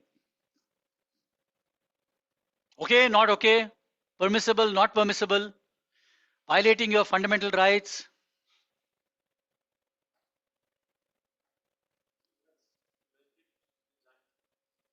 That's what he said. He said, if you don't like it, don't join. But as far as I'm concerned, this is the rule in this organization, and I am the owner. I have the investor. I have taken the risk, and this is how I want to operate my. So you're very clear. I don't care what you eat, where you eat, not in my premises. And since we are vegetarian, it worked well for us. But this can create a problem for several other people. Yeah. So uh, when you look at diversity, you have to examine 2 points of view: surface level diversity, what you can see, and deep level diversity, what is going on in a person's mind. Yeah, and you should also develop strategies to look at deep level diversity. So diversity, also one of the problems with diversity is like that. So today there's a new industry in Bengaluru. There's dog walking. I'm very amused. Several people have dogs and they will hire somebody to walk their dog, which is good because they're developing a new industry. That's why this is a great city. Why is this a great city? Because of the diversity and because of the wealth people create and the job opportunities it creates for several kinds of people. There is no other city in this country like. Yesterday, I had a Britisher. He was here. He was telling me that he's gone across India and he said this is the only city which I think resembles an international city. Because why? Because you've got different kinds of culture, people, and so on and so forth, and they all seem to be slightly better um, endowed material in terms of money and so on and so forth. So when you talk about diversity, you must also be ready for different points of view, different which can actually add to conflict and so on and so forth. But the general consensus is that diversity is good because it gives rise to innovation, thought processes, and it also, what does it do? What else does diversity do? Huh? Opportunities. What else does it do? It seems to be good, right? Don't you think so? Don't you think that when you look at nature, nature is diverse? Yeah. So organizations are mimicking nature. Great. So this was talking about surface level diversity and deep level diversity, and you must always focus on the where else can diversity create problems. And this I will talk about it because this slide has got it. This presentation has got it. So where can diversity create problems? Yeah, cultural beliefs. Also, when there are sudden shifts. So, for example, the United States went through a lot of serious issues in the 1990s because of diversity. So, when the Twin Towers were brought down suddenly, because there was huge push for diversity, and they had got a lot of different groups on board, particularly companies like Coca-Cola, the Marriott hotels, and so on and so forth. They had got a lot of marginalized groups in the US on board, and suddenly there was a backlash when the Twin Towers, and you all know what happened to the Twin. You know what happened, right? Twin Towers, yeah, the terrorist attack on it, and certain sets of people were identified with those terrorists. So there was a, and then it took them a lot of time to mitigate that, and they had to come up with countermeasures in how to deal with the backlash that were occurring in their own organizations because of an event that was not in their control. Yeah. So you have to keep in mind that you can actually have. So while getting a diverse team is one part of the story, managing diversity is another story altogether. And you must have strategies on how to manage diversity and not just get people on board. Yeah. And if you don't have strategies to make it work. So, for example, just to give you a very obvious um, example. So, yes, day before yesterday in the paper, I was reading that um, um, so one of the problems that is anybody from Goa here? No. So, you okay. So I was reading the paper that the tourists to Goa are dropping. And it is a cause for concern because the Goan economy spins on tourism. And this is going on for a while. And some politicians said that people from Bengaluru are coming and selling idli and vada pav on the beach. That's why tourists are not, which is, I think, a little funny by any stretch of imagination. But that has not caught everybody's attention here, actually. Yeah, just this goes all over the place. How do you think Goan guys here are going to answer for this? And so, say they get into an organization and there is a strong group of local Bangaloreans who are there. And then they hear this story that your guys are coming to Goa and selling idli vada on the beach. And that is why tourists are. The more obvious answer is because there's a war going on between Ukraine and Russia. And most of the tourists came from that part of the world. They're not coming now. Yeah. But so that guy in Goa said whatever he said and left. The probably companies here will have to face a backlash. I'm giving you a very simple example. They can be bigger story. For example, when Rajkumar was kidnapped, I'm sure a lot of people were thinking when to run if something happened to that gent while he was across the border in another state. Yeah. So these are problems that organizations face when they have to deal with You had different kinds of people, and so it's all a good idea to take people. How do you manage them is interesting. So what is a value proposition? So this is a perennial question that people ask. So what about diversity? Why should we take? And recently, this chap, who's the world's richest person, second richest person? No, no, Elon, after that, non-technology guy, Warren Buffett, Berkshire Hathaway. So he said something. He said, I don't care about diversity. This is all nonsense. We should not have anything like diversity. We should take people who get us money, who make my investors rich. Why do I care that I should be inclusive and so on and so forth? So that is one sentiment. And people who push for diversity are not able to explain clearly why we should have. So there's all these notional things, it promotes innovation, it is inclusive, it's good, you should get marginalized people on board, are all fine things. But there is no hard data to show that they add value to a organization. But these are some well researched arguments that the proponents of diversity make. One is it helps us sell more. How?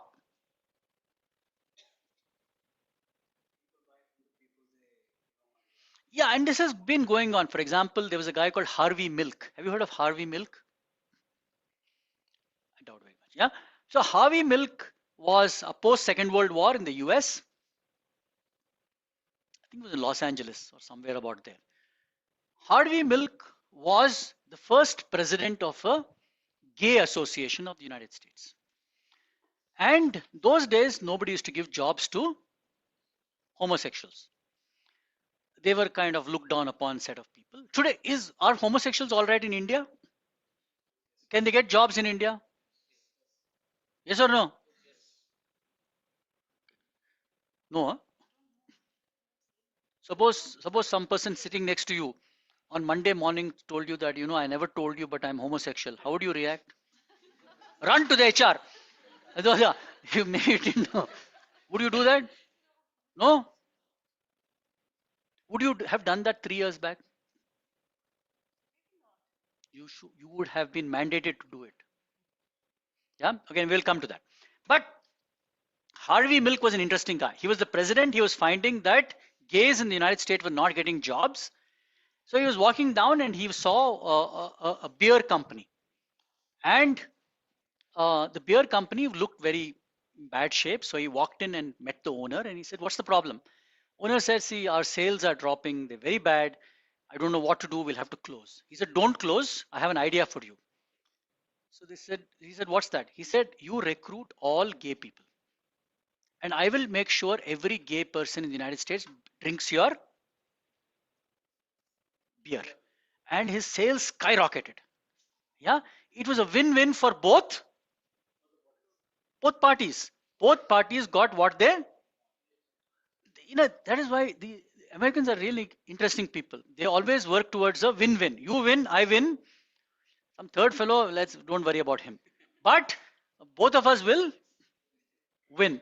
And it was an eye-opener for several other people. Several people jumped onto the bandwagon. Okay, we will give jobs to gays if you promise that you will drink our beverage or you will buy our shoes or several other companies. You can go and do the research. Yeah. So diversity helps us sell more to select groups of people who recognize the fact that you are inclusive and you include them in your state of affairs. Diversity repairs harm. What do you mean diversity repairs harm?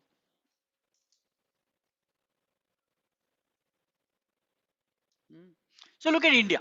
So in India, you had several groups of people who are disadvantaged. They were kept away from mainstream society and so on and so forth. So the government of India in 1947 had a reservation system. They developed quotas for these kind of people, and they acknowledged, India is probably the first and only country which is acknowledged that we did harm to several of our, I mean, whether you agree with it or not is a different, it's your personal choice. But the Constitution of India says that we did harm to several kinds of people, and they now have to be included into the mainstream. So diversity repairs, and in the United States, you have black people who were disadvantaged, and the slaves, and so on and so forth, and they are given quotas in certain industries and things like that. But I think the people who have done it best is our. Let me throw an interesting statistic to you. You know who is the largest constituent of people in the United States Army? Black people. They occupy a small part of the. Being in the armed forces is one of the most difficult jobs. Yeah, you stay in very difficult environments. You don't get paid too much. Yeah, the only thing you live on is that you are doing good for the country, which is a very notional thing. Yeah, um, you're away from your family, and so on and so forth. In India, that's not the case. In India, people who get um, you know advantages, they come and join the mainstream. Really, they come and join public sector organizations or government jobs and so on and so forth. I don't know whether private sector has quotas. Do they have? No, no. But some organization, like for example, I remember Infosys was pushing to recruit marginalized people. Infosys, Wipro, and all that. At least few years back, were pushing to recruit people who came from marginalized sections and other areas, and said, I still see a lot of organizations trying to hire Kashmiri people simply because of the difficulty that they have faced over the last several years because of various reasons. So diversity is a good way to be inclusive and repair past issues and harm and so on and so forth. Companies with diverse leadership teams are more, research has shown. For example, what do women in top leadership positions, what do they bring to the table?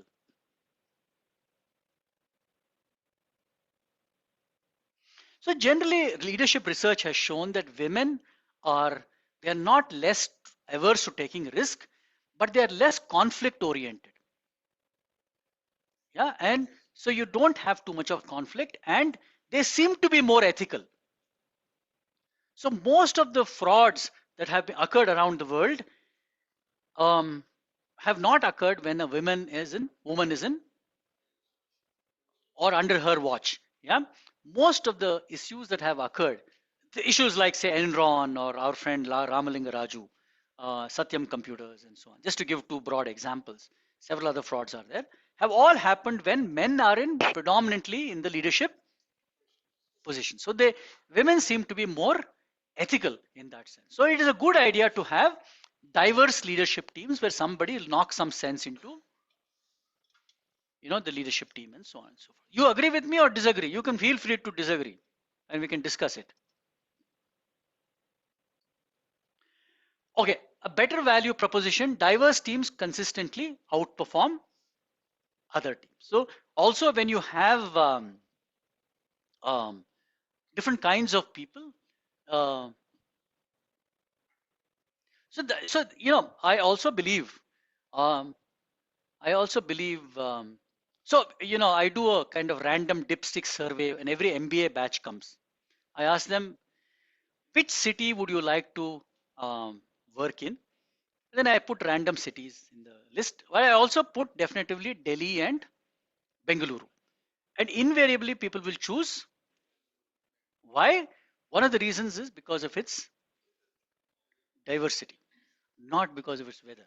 Yeah, because of its diversity, they choose to come and work here. So cities that are monolithic and cities that are exclusive and cities that don't welcome other people are facing serious problems. They don't seem to realize it.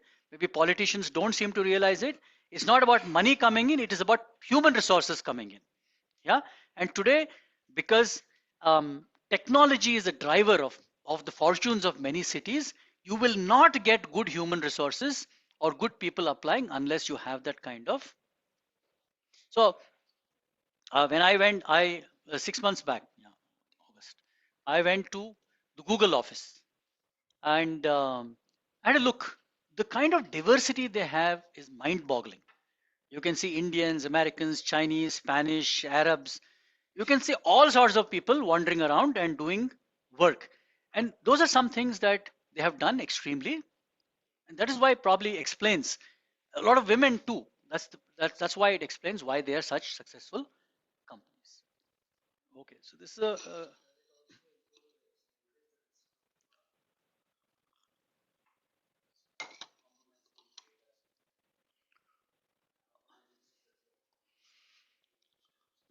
I don't think so. I don't see a connection, but why should it compromise data or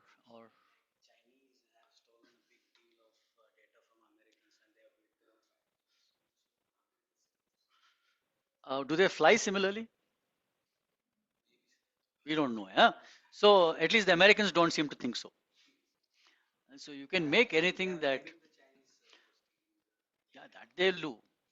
They will do. But um, I was presenting a paper on maritime security, the Indian perspective in IIM Bangalore a few months back, and there was this guy who had worked with the American intelligence in the US. He was giving a lecture, and so I was asking him that, aren't you worried that the country that you mentioned has got more ships than his country? And he said, yeah, but they don't have the kind of submarines we have. That settled it. So a critical part of any navy is the quality of submarines that you don't see, yeah, and where they are located, and their sophistication and what they can do. So it's not only about quantity; it's about the qualitative edge. I can tell you that they are far ahead still. Yeah, it's going to be tough for people to catch up with the kind of resources they have. Right. Okay. So value proposition. What happened? I'm having problems.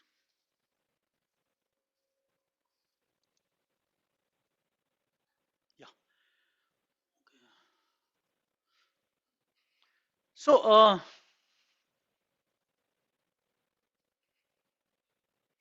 so one of the problems with diversity is also it seems to give rise to, like our friend here flagged it immediately. Um, so stereotype is a big problem. When you all people of that country are terrorists, yeah, how often have we? So that's a stereotype. Or all Indians are dirty people is a so stereotype is when you generalize a statement. Or India is a poor country. We were poor, yes, in 1947 or whatever. We're not poor anymore. Yeah, but stereotype. What is the problem with stereotyping? Yeah, you kind of are dismissive about sets of people. What is a bigger problem with with stereotyping?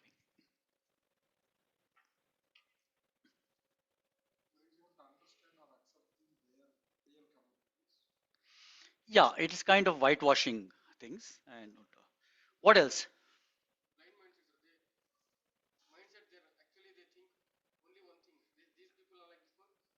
So yeah, so avoid them kind of. Or, so discrimination. What else is a problem? So general, huh?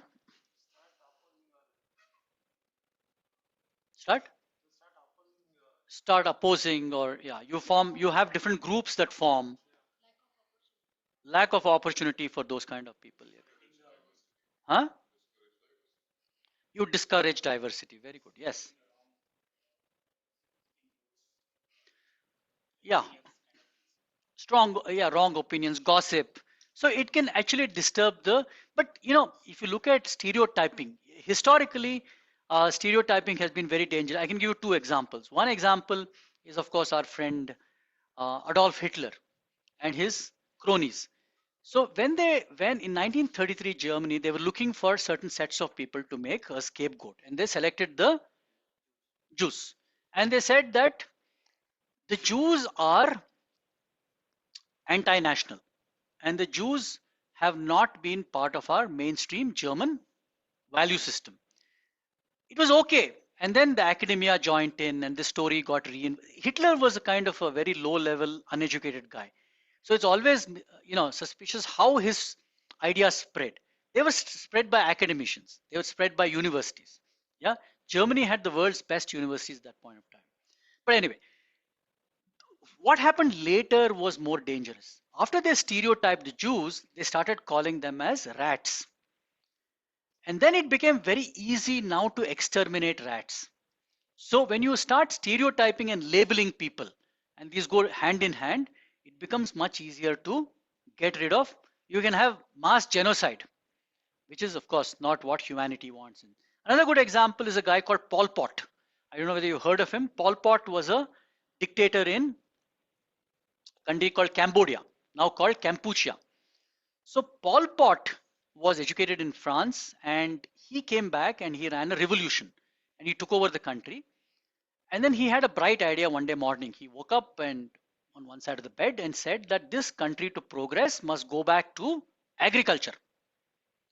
We were a great civilization. They were a great civilization. They were a great civilization which practiced Hinduism and Buddhism many centuries ago.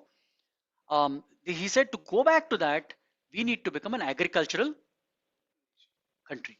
How do you become an agricultural country? So he called a few sets of people like all of you and said, how do we become? So they said the biggest villain here is the teacher. They said that if you get rid of the teachers, we will get rid of all people who educate other people and we can go back to being agricultural country. So Pol Pot passed an executive order. He said, catch hold of all the professors, line them up and shoot them. So about, say, 10 lakh professors were caught and wherever they could find them, and they were killed. He was not satisfied. He then said, catch hold of all the school teachers. And he said, kill them as well. And then he was not finished. He said, anybody who wears glasses should be reading something. Catch them and kill them as well. So by the time Pol Pot finished, he had killed a few million people. Yeah. And sort of, yeah. And finally, they were invaded by Vietnam, and Pol Pot ran away, and he settled in China, I think. And then he died a peaceful death. So stereotyping. So both cases, stereotyping played a major role. This guy stereotyped Jews, and this fellow stereotyped teachers. And then both ended up killing several millions of people. So, how did we get here?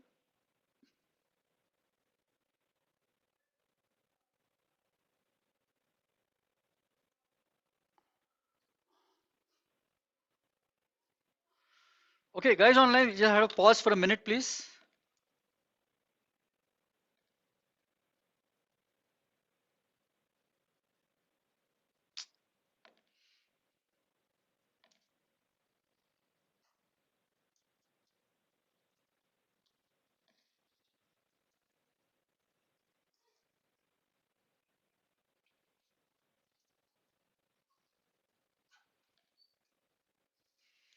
What is, why is it shifted back? Huh?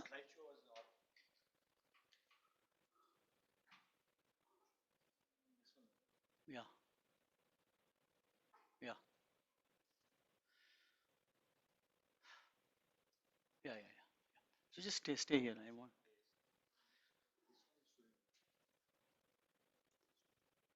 Yeah, correct. That's right. Yeah, it's come.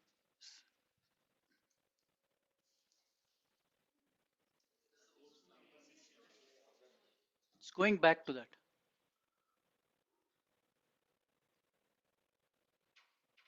Yeah, that's the one.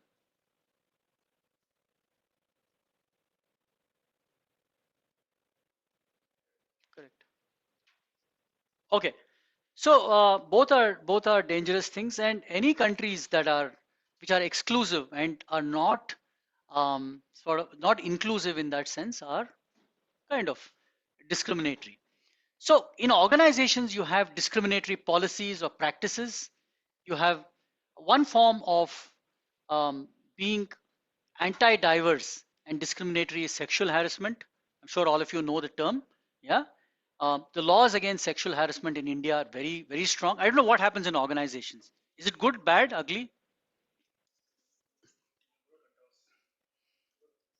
Yeah, it's good. So maybe people have got the general idea that they cannot harass other people and that the consequences are serious. Um, I don't know how good or bad it is in the non-organized sector. Yeah, say people, maid servants, and so on and so forth, or which do not have proper policies. Intimidation or threats of bullying, mockery, and insults all are forms of discrimination, which sort of seem to increase when you have diverse sets of people in an organization. They seem to drop when you have um, a non-diverse kind of a crowd. So that's the not so happy part of having diversity. Yeah.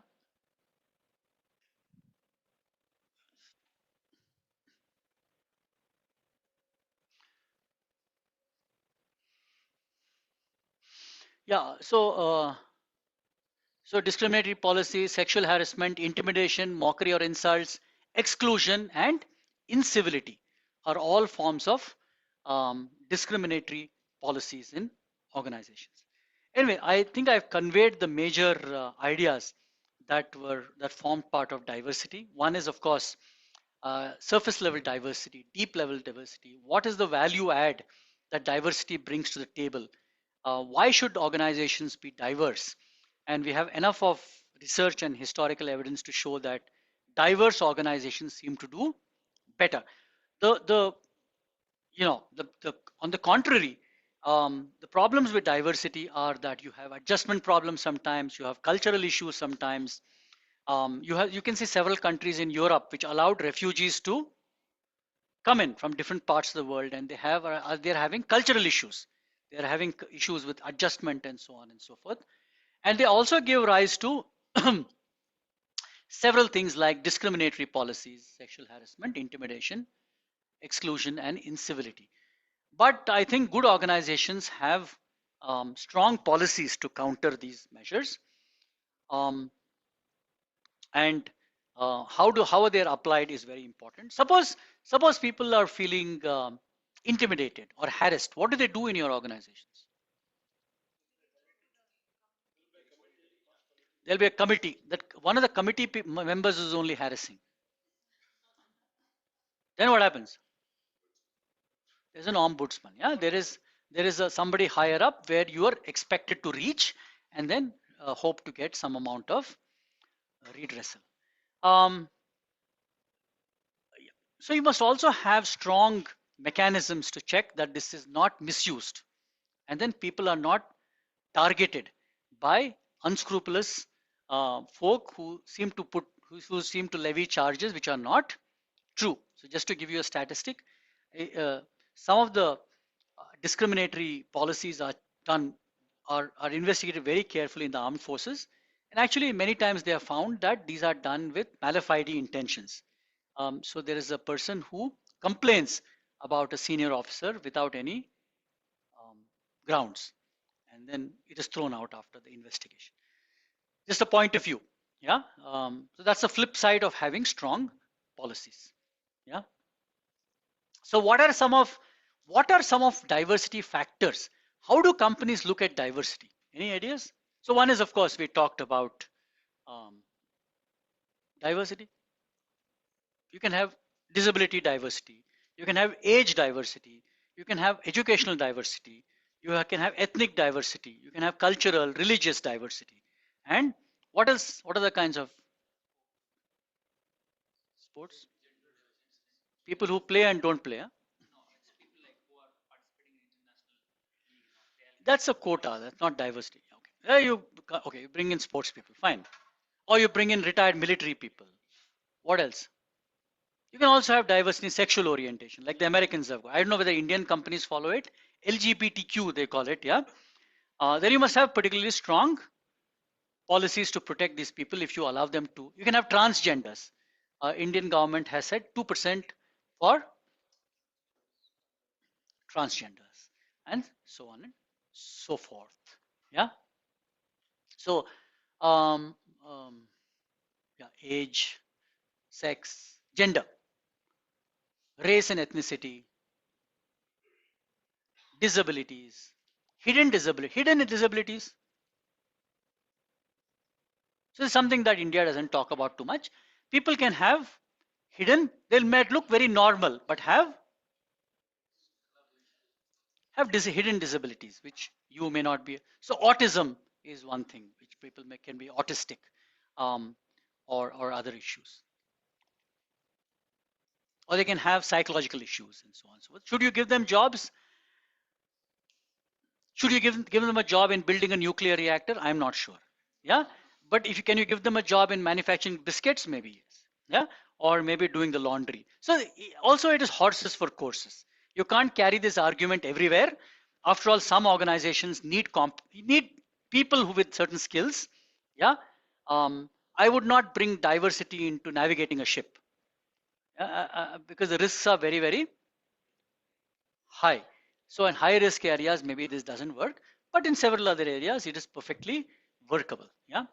Tenure diversity, how old a person is and how long a person has been, religion, sexual orientation and gender identity, cultural identity, yeah, intellectual ability, that is intellectual ability and physical. How do you check it? Intellectual ability? So you do, if you taken CAT examination, all these, the GRE, they're all checking your, they're not checking your physical ability. How do they check physical ability? Like the police, run 100 meters. The first 10 fellows who are fastest will get selected as constables. Yeah, so that they're checking. Or if you go to the armed forces, when I went to the service selection board many years back in Bhopal, they checked your mental ability, they checked your physical ability, and they checked your psychological disposition, which was most important. You know, they wanted to make sure you were psychologically what they. It's not so much about your intellectual and physical ability, which came third, but your psychological, not ability, disposition. Yeah, whether you are a good fit for the Indian armed forces. That's all they want to check. You might be a genius. I'm sure if Steve Jobs had gone, he would not have got selected to the Indian Army. Yeah, because he did not have the psychological. So the you can do different kinds of tests and select people. People do. Yeah. Do they check you for physical ability when you join an organization? So IBM they check physical. They make you running race and your organization. They should do actually and see how physically fit you fellows are. So they do running race, huh? Yeah, that's a medical test. It's a medical test. I'm talking about a physical test. Make everybody do a lemon and spoon race. And who comes first, or psychometric tests or a personality test. Yeah. But physical tests are not very. So when I became captain, we used to have a viva. Very interesting, you know. So you had 10 papers, you had to pass all of them, and immediately the 11th day you would have a long viva which could stretch for a month. So every day the guy would call you and ask you a few questions and then say, okay, come back tomorrow. And then I always thought that more than a test of cognition, it was a test of stamina. Did you have the stamina to hang in there and pass the test? Yeah. So there are many kinds of tests. I think nowadays even the IT companies in the US, they actually test you over months. I was given to understand. It's not that they decide in one day. They see whether you will keep coming back and you have the same level of tenacity. Yeah. So, right, I'm going to stop there if there are any quick questions. Otherwise, I always end my class with a few videos. Two things. One is spike your interest in how really management is all about also living life. And two is what management lessons you can learn from these videos. So I've got three videos which Mr. Imtiaz will help us play. One is from the modern times. It's a movie which came in the 1930s, I think. It was a rip-off of Henry Ford and his 1930, about 100 years back, about how industry was developing. Please tell me what you think. The second one is about a Colonel Moore. He's taking his troops into Vietnam in the 1950s and 1950s, yeah, late 1950s, and it's about what he's talking to his troops. And there's a third one from a submarine, a conversation between two people. So I wanted to watch it, and then we'll discuss it across 5-10 minutes. Yeah,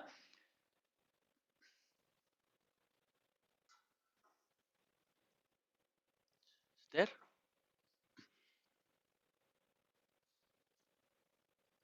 So guys online, please watch. Yeah.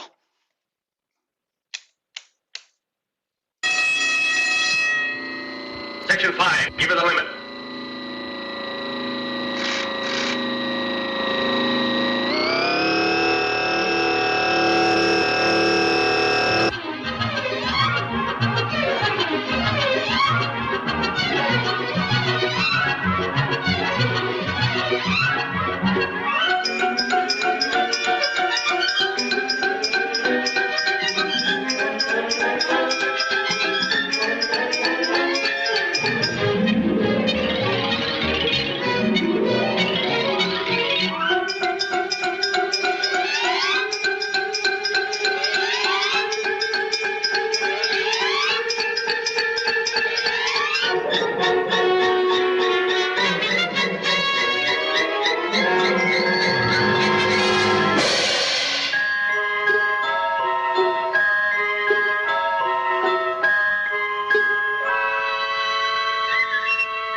So generally, so this is how work was about 100 years back, and eventually he meets a policeman who catches him and puts him into a. But just think about it. This movie is 100 years old, and we're still talking about issues like this. What does this tell you? What does this tell you about work? What relationship has it got with management? Very good. Who said monotonous? Excellent. It's very monotonous. What else? So for 12 hours in a day, if you're tightening nuts and bolts, think about your mental state. Yeah. Which brings us to the point that the greatest motivator in a workplace is what? The work itself. Yeah. So if you have boring jobs, the only which you're kind of very monotonous and you're getting no challenge out of and so on and so forth, will eventually lead you to a mental hospital, like it led Charlie Chaplin. Yeah. So the quality of work is very, very important. And you can be thankful that we have a course called organization behavior, which addresses such issues. So he was directly attacking Henry Ford, who came up with the assembly line concept, and Ford apparently was not amused. But Charlie Chaplin, that is why he's a genius. He could look through and talk about issues that people were not aware of. This, any points of view on this? So if you've not seen the Modern Times, please go and see it. He called it the Modern Times in 1930. This is how we're going to live.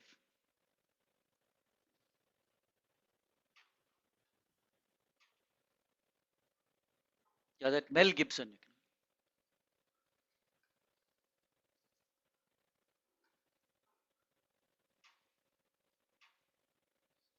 Huh. So this is what I said. This is a colonel. This is of course, a Colonel Moore is taking his troops into Vietnam. This is the first set of Americans who are going in. Very interesting. Is off. Put the light. So, what do you think about this guy? Leadership is obviously evident, right? Was he a good leader? Why? Yes. He is he motivating his team? How is he motivating? Putting himself in a first. First, he's putting himself in danger. Very good. Excellent. What else? He's also mentioning diversity. He's saying that we are a very diverse, and I don't care what you call God, we are all one unit where you will watch the man, back of the man next to you, and so on and so forth. What else? Why do you think? Why do you think? Why else is he a good leader?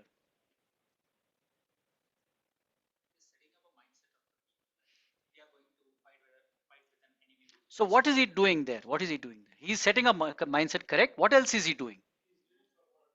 He's leading from the front. Yes. What else is he doing? Stick. He's preparing them. Very good. What else? Definitely task oriented. Yes. What else? What is he doing well? Instilling? Not really. He's saying we're going at some of. He is also mentioning some of you will die. Communication is brilliant. Yes. What is he doing very well? What is that important word which you need to do with your teams? You need to build trust. Is he building trust? Definitively. That's the most important thing he's doing. He's building credibility and he's not giving them false promises.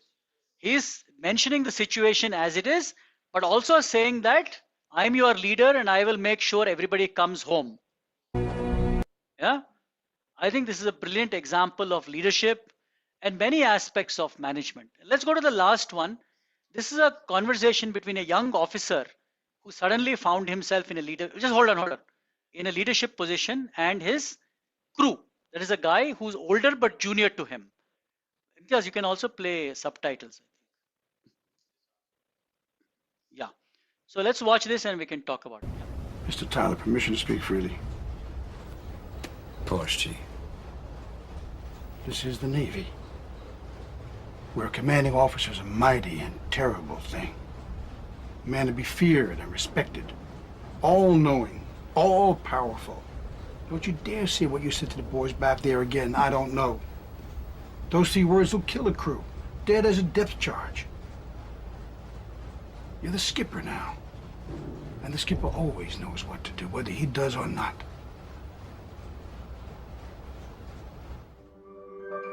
What's going on here?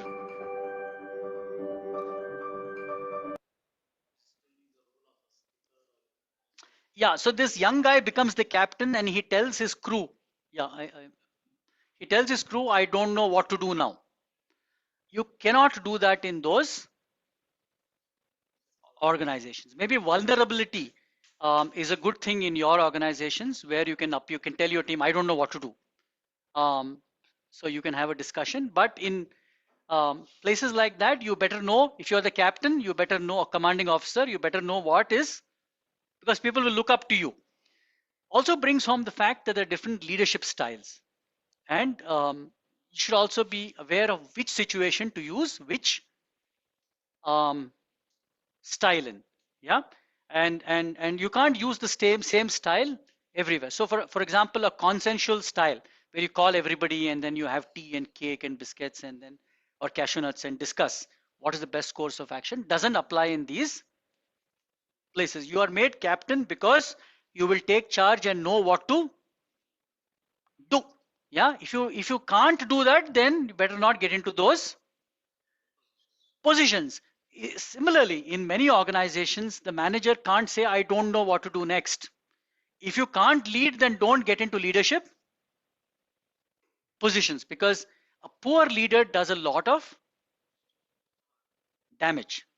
Yeah, not only to himself, his organization, but also his team and subordinates. So these are very interesting issues and that organizations face. And hopefully by the time you finish this course, you will understand yourself better. You will understand your organization better, you will understand your boss better, and you will understand your team better, and you will transform into being better leaders.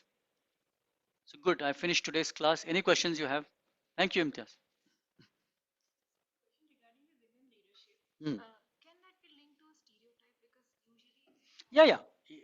Also a stereotype that women are like somebody like our friend said, risk averse and can't make bold decisions and so on. Also, there is a lot of stereotype playing out because of the way society has evolved. I think also an important point that is not addressed is what do women want? So if I ask my wife, do you want to be dean? She says definitely no. Yeah. So also there is a possibility that women want to do something else, which I think is not considered. After all of us want to lead life the way we. But is there discrimination? Answer is probably yes.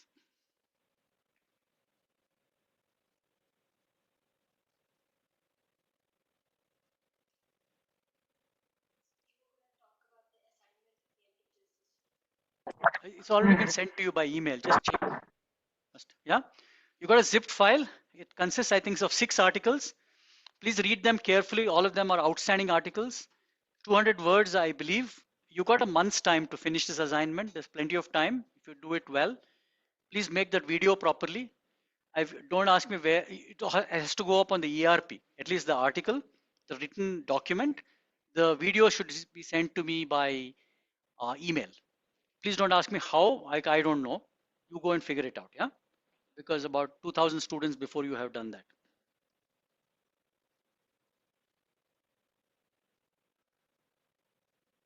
And I also gave you some very specific instructions that how the video is to be made. And kindly don't write something on a piece of paper and read. Talk me through those articles. So how do you talk me through those articles?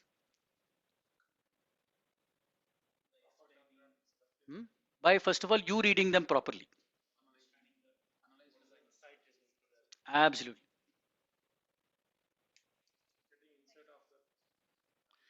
Assignment 2, yeah, the essence of it. The assignment 2 I have not shared. Like I said, the group list will be shared to you.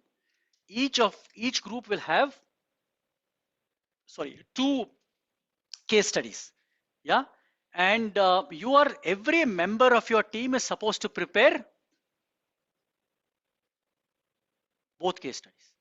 So suppose the team is this 3 of you plus all of you. Don't come and tell me that 4 of them prepared 1 case study and other 3, and then on that appointed day 3 of them were absent. So we don't know what to do now. The whole world has collapsed. Doesn't work like that. How it works is all of you will know both case studies. And students before you have told me that they are tough case studies. So you can take their word for it.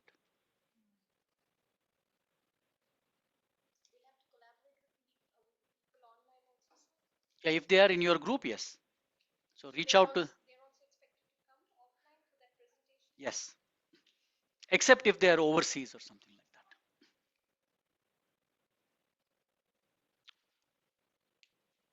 Yes, yes.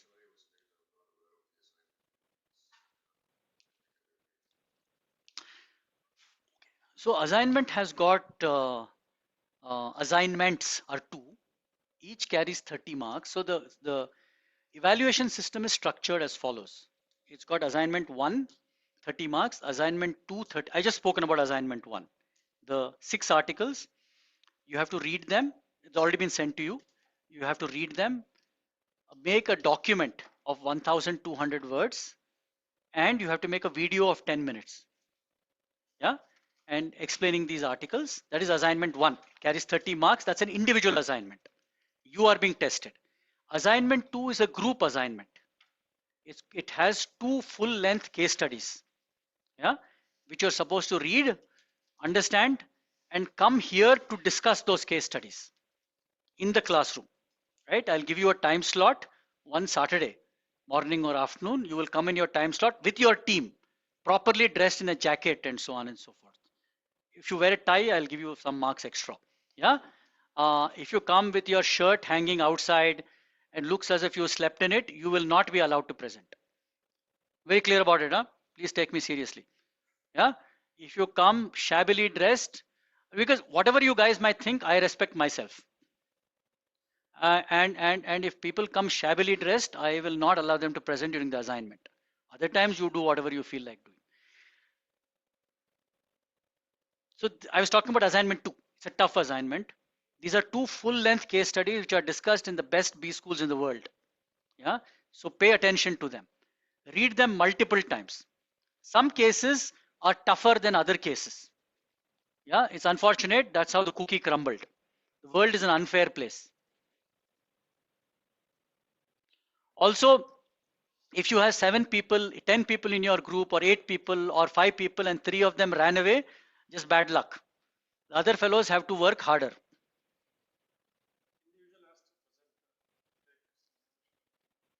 That is between you and your group. If suppose you want to represent your entire group, no problem. If your group, but I will, but when your group turns up here, I will ask questions to other people also. It's like, this volleyball you serve, no, it rotates like that. Hmm.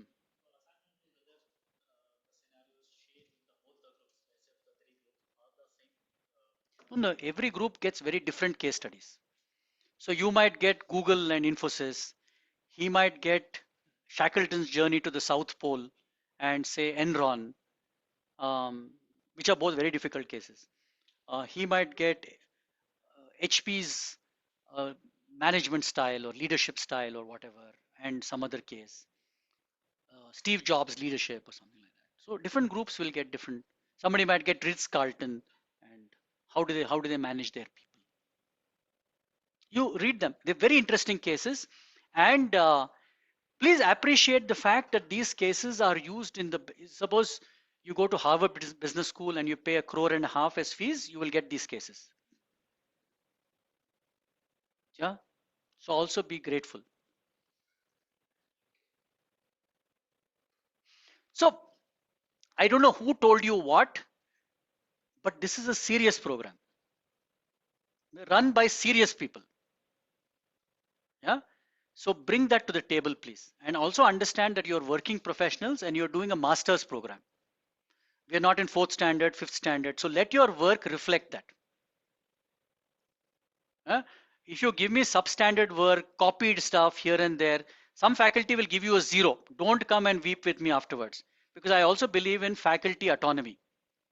If you copied stuff from here and there and present it as an assignment, they will give you 0. And it will stay as 0.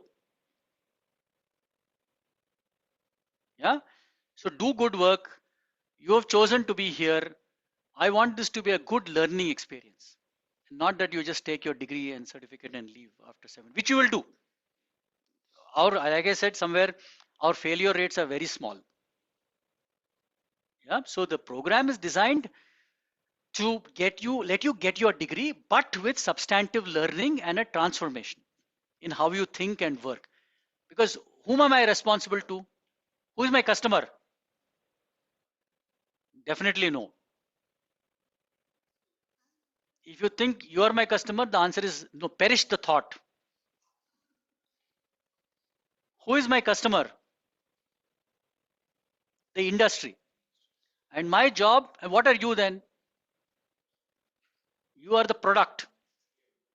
Yeah. So my job is to make sure that the industry gets better managers. And I'm very serious about it. Any other questions? Yes, you finished.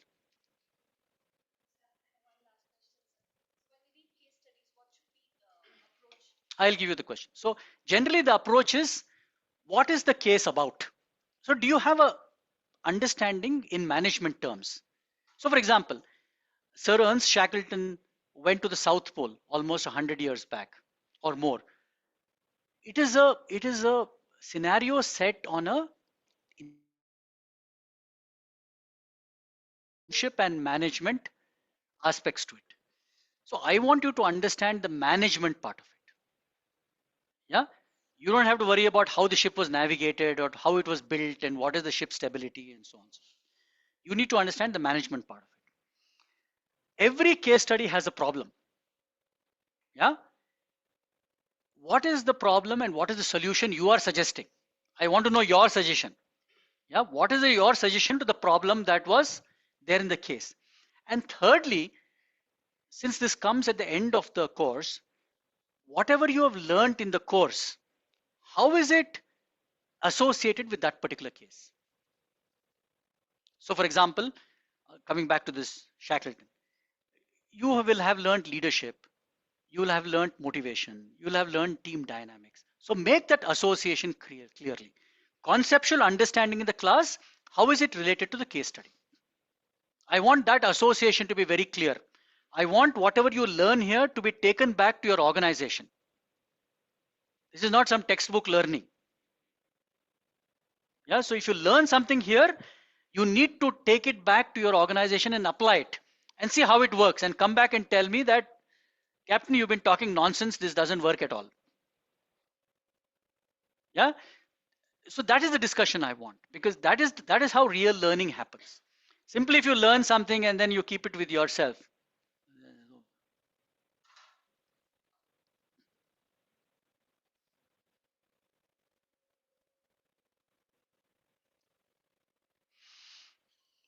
So how many of you have read this novel called To Kill a Mockingbird? Have you heard about it? So To Kill a Mockingbird is a great novel written, um, Harper Lee, I think, is the author, written several years back. It's about, talks about racism.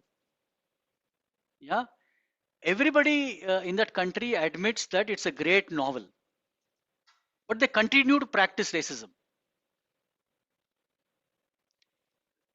That's the problem. We agree upon several things, but continue to do the same things. That is something that needs to be broken. If you learn better and new management practices, how do you start applying them? Is what this program should be about, or what good business schools do. Yeah. Yes. Any other questions?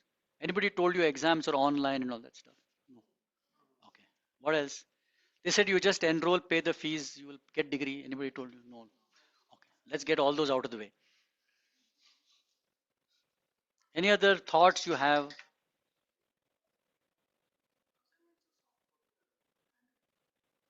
No, they're all soft copy, but they will be put through a plagiarism software, which is fairly efficient. So you'll have to, once the ERP is set up, you'll have to submit this on the ERP in your under your individual name. Otherwise, I can't grade. Yeah.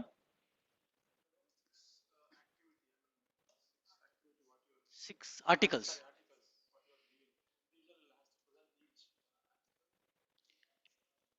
You can all 6 in 10 minutes. So each article will be presented in 200 words. What's the total? So how many words should your document have? Should have 1200, not 1199 or 1201. Yeah, so 1200 words. And some people send me videos of 22 minutes and so on. Please don't waste your time. Yeah, some people send me also videos of 2.5 minutes. Some people send me a video of Bugs Bunny or something. Yeah, please be assured that I look at all assignments. Yeah? So if you upload something which is not relevant, I will see. You look a little worried. All okay? Hmm.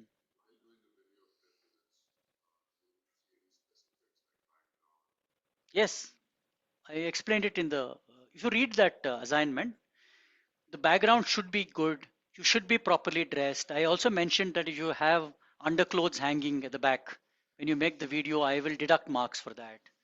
I may not even watch the video. Yeah, because I want to impress upon all of you that this is a professional program and I expect professional behavior. Whatever happens in a company, if they allow you to come in shorts and t-shirt, I don't really care. It's not happening here.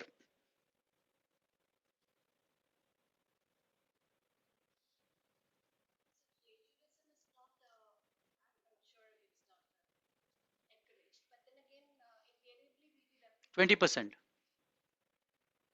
20% is the upper limit. Everybody knows what plagiarism is? Yeah? You copy somebody else's work and present it as your own. Indians are quite adept at it. Yeah? Yeah, not really appreciated. So you will meet different kinds of professors. Some people will warn you, some people will just grade you 0 and move on. Yeah, if you get somebody who warns you saying, recollect your work, if you have plagiarized, we find you copied, then you're lucky. If they don't and they just put 0, you're unlucky. Yeah? But please don't copy. Try to do whatever it is, try to do your original to the best of your ability. And you have enough of time. For this assignment, you have 1 month. But like that, you will get one more from all other courses. So that means across 30 days, you can allocate 7.5 days to each assignment 1. And you missed that. So how this program is structured is assignment 1, 30 marks, assignment 2, 30 marks. Semester end examination is 40 marks. So if you do well in assignment 1 and assignment 2, you've actually literally passed. You have to just turn up for the written exam and you can, do whatever you do. But if you do badly in the assignments, then it's going to be a struggle to pass the course. And since 40% is the pass mark, 40 out of 60, that is the assignment, is 24. And by some luck, you get 24 and a half or 24. For life, you're stuck with those marks. Yeah, so do your assignment. So that means you need another 16 marks for out of 40, which translates into whatever in the semester end exam, which is not easy to get, particularly in tough courses like accounting. So I suggest to all of you to do your assignments. And if your professor has given you, graded you badly, please find out why and try to correct. Because if you do get very poor marks in your assignment, this is going to carry forward.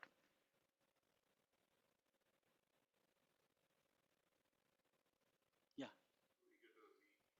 No, there is no So if you, that's what I said, if you get 24, for life you're stuck with that mark. So make sure either you fail. If you get 23, you get another opportunity. Yeah, which is no problem. You can come back in the makeup exam and redo the whole thing. But if you get 24, you're stuck. If you get 25 also, you're stuck. So better to get either 23 and less or to get 50 and more. You can get, if you do both the assignments well, not a big deal.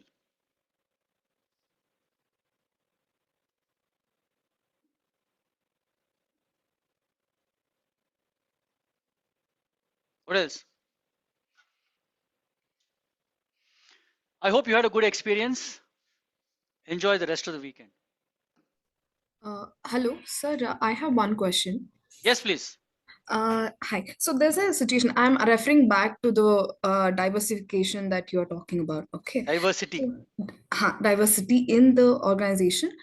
So there's a situation where there's a VP, there's a head of the company. So the VP has his own team filled with people, comes from a very specific region.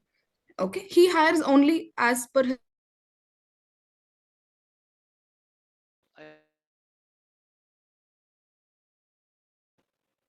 Hello. his Do you hear me? Yes, yes. Yeah. Go ahead. So yeah, so all the cultural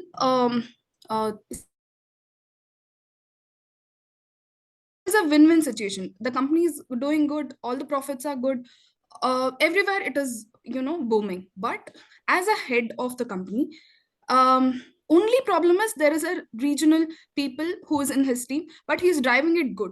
So how, as a head, I should look after this whole situation?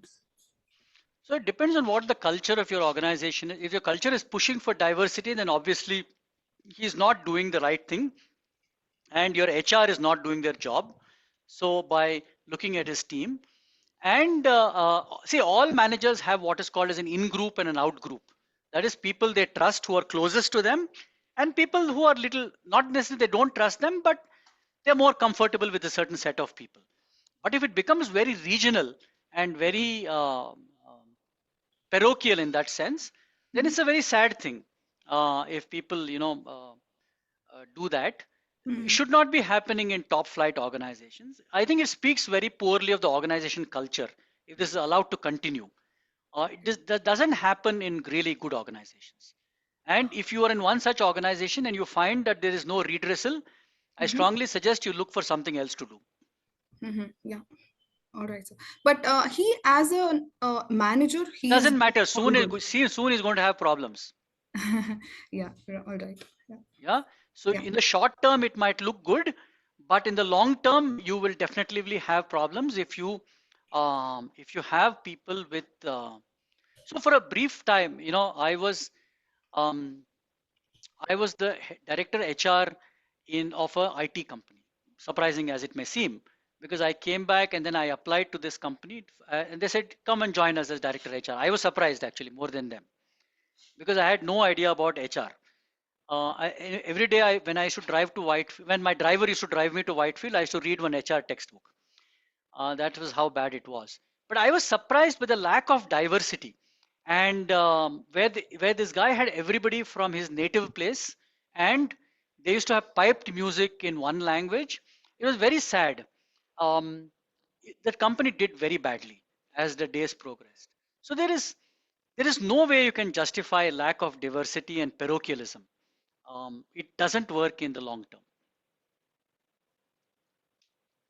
There are other problems as well when you're surrounded with people who agree with everything you say. That's why people want those kind of guys. It's in fact it's dangerous. I'm surprised why the organization has not picked up upon it.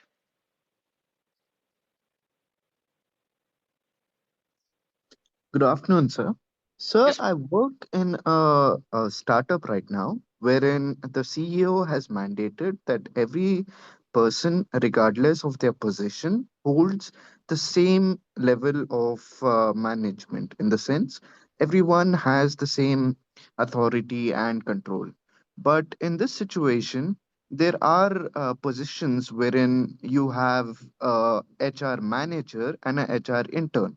So, in these situations, how do you manage the intern without really bothering or offending them? Yeah. I think the span of between an intern and a regular employee is very wide. Just to I'll answer your question, but I once had a complaint where I had placed an intern in a company, and then the person who was managing her had to go on an emergency leave. And she came back and she was very upset. She called me and said, "Sir, you sent me this intern. This intern is trying to get me kicked out." So obviously, things like that shouldn't happen. But having said that, what your CEO is trying to say that is leadership at all levels. Let me give you an example from my career. So okay, even if I was captain and we had a damage on the ship side, at that point of time, the most important guy was the welder on the ship who was going and managing that repair. So that is leadership at every level. So if you have a guy who's cooking, he should show leadership and innovation at his level. As CEO, I should show leadership and innovation at my level, and you should at your level. That's what he's trying to drive. But you really can't compare an intern and a regular employee. So leadership in their own functional area. This is not about leadership of the organization. We're talking about functional, individual leadership at their own level, how to make things better for everybody else in the organization. That's what he's talking about. Right, sir. Thank you so much for the I think it's a clarification. good idea. You should tell your CEO that it's a good idea, and everybody should be pushed to do that. It is very difficult, but it's not easy. People don't get it easily. That they need to display leadership at their own individual level. Right, sir. Right. Thank you so much. Yep, that's it, folk. So thank you for being very patient, and I'll see you after 2 weeks. But we can keep in touch on. You have my number, right? Yeah, and my email ID. You can write to me. Uh, I go to sleep at 8 o'clock, so I won't take calls after that. Yeah, I will call you back at 5 o'clock in the morning if you call me at 8:15 and so on. So Okay, bye.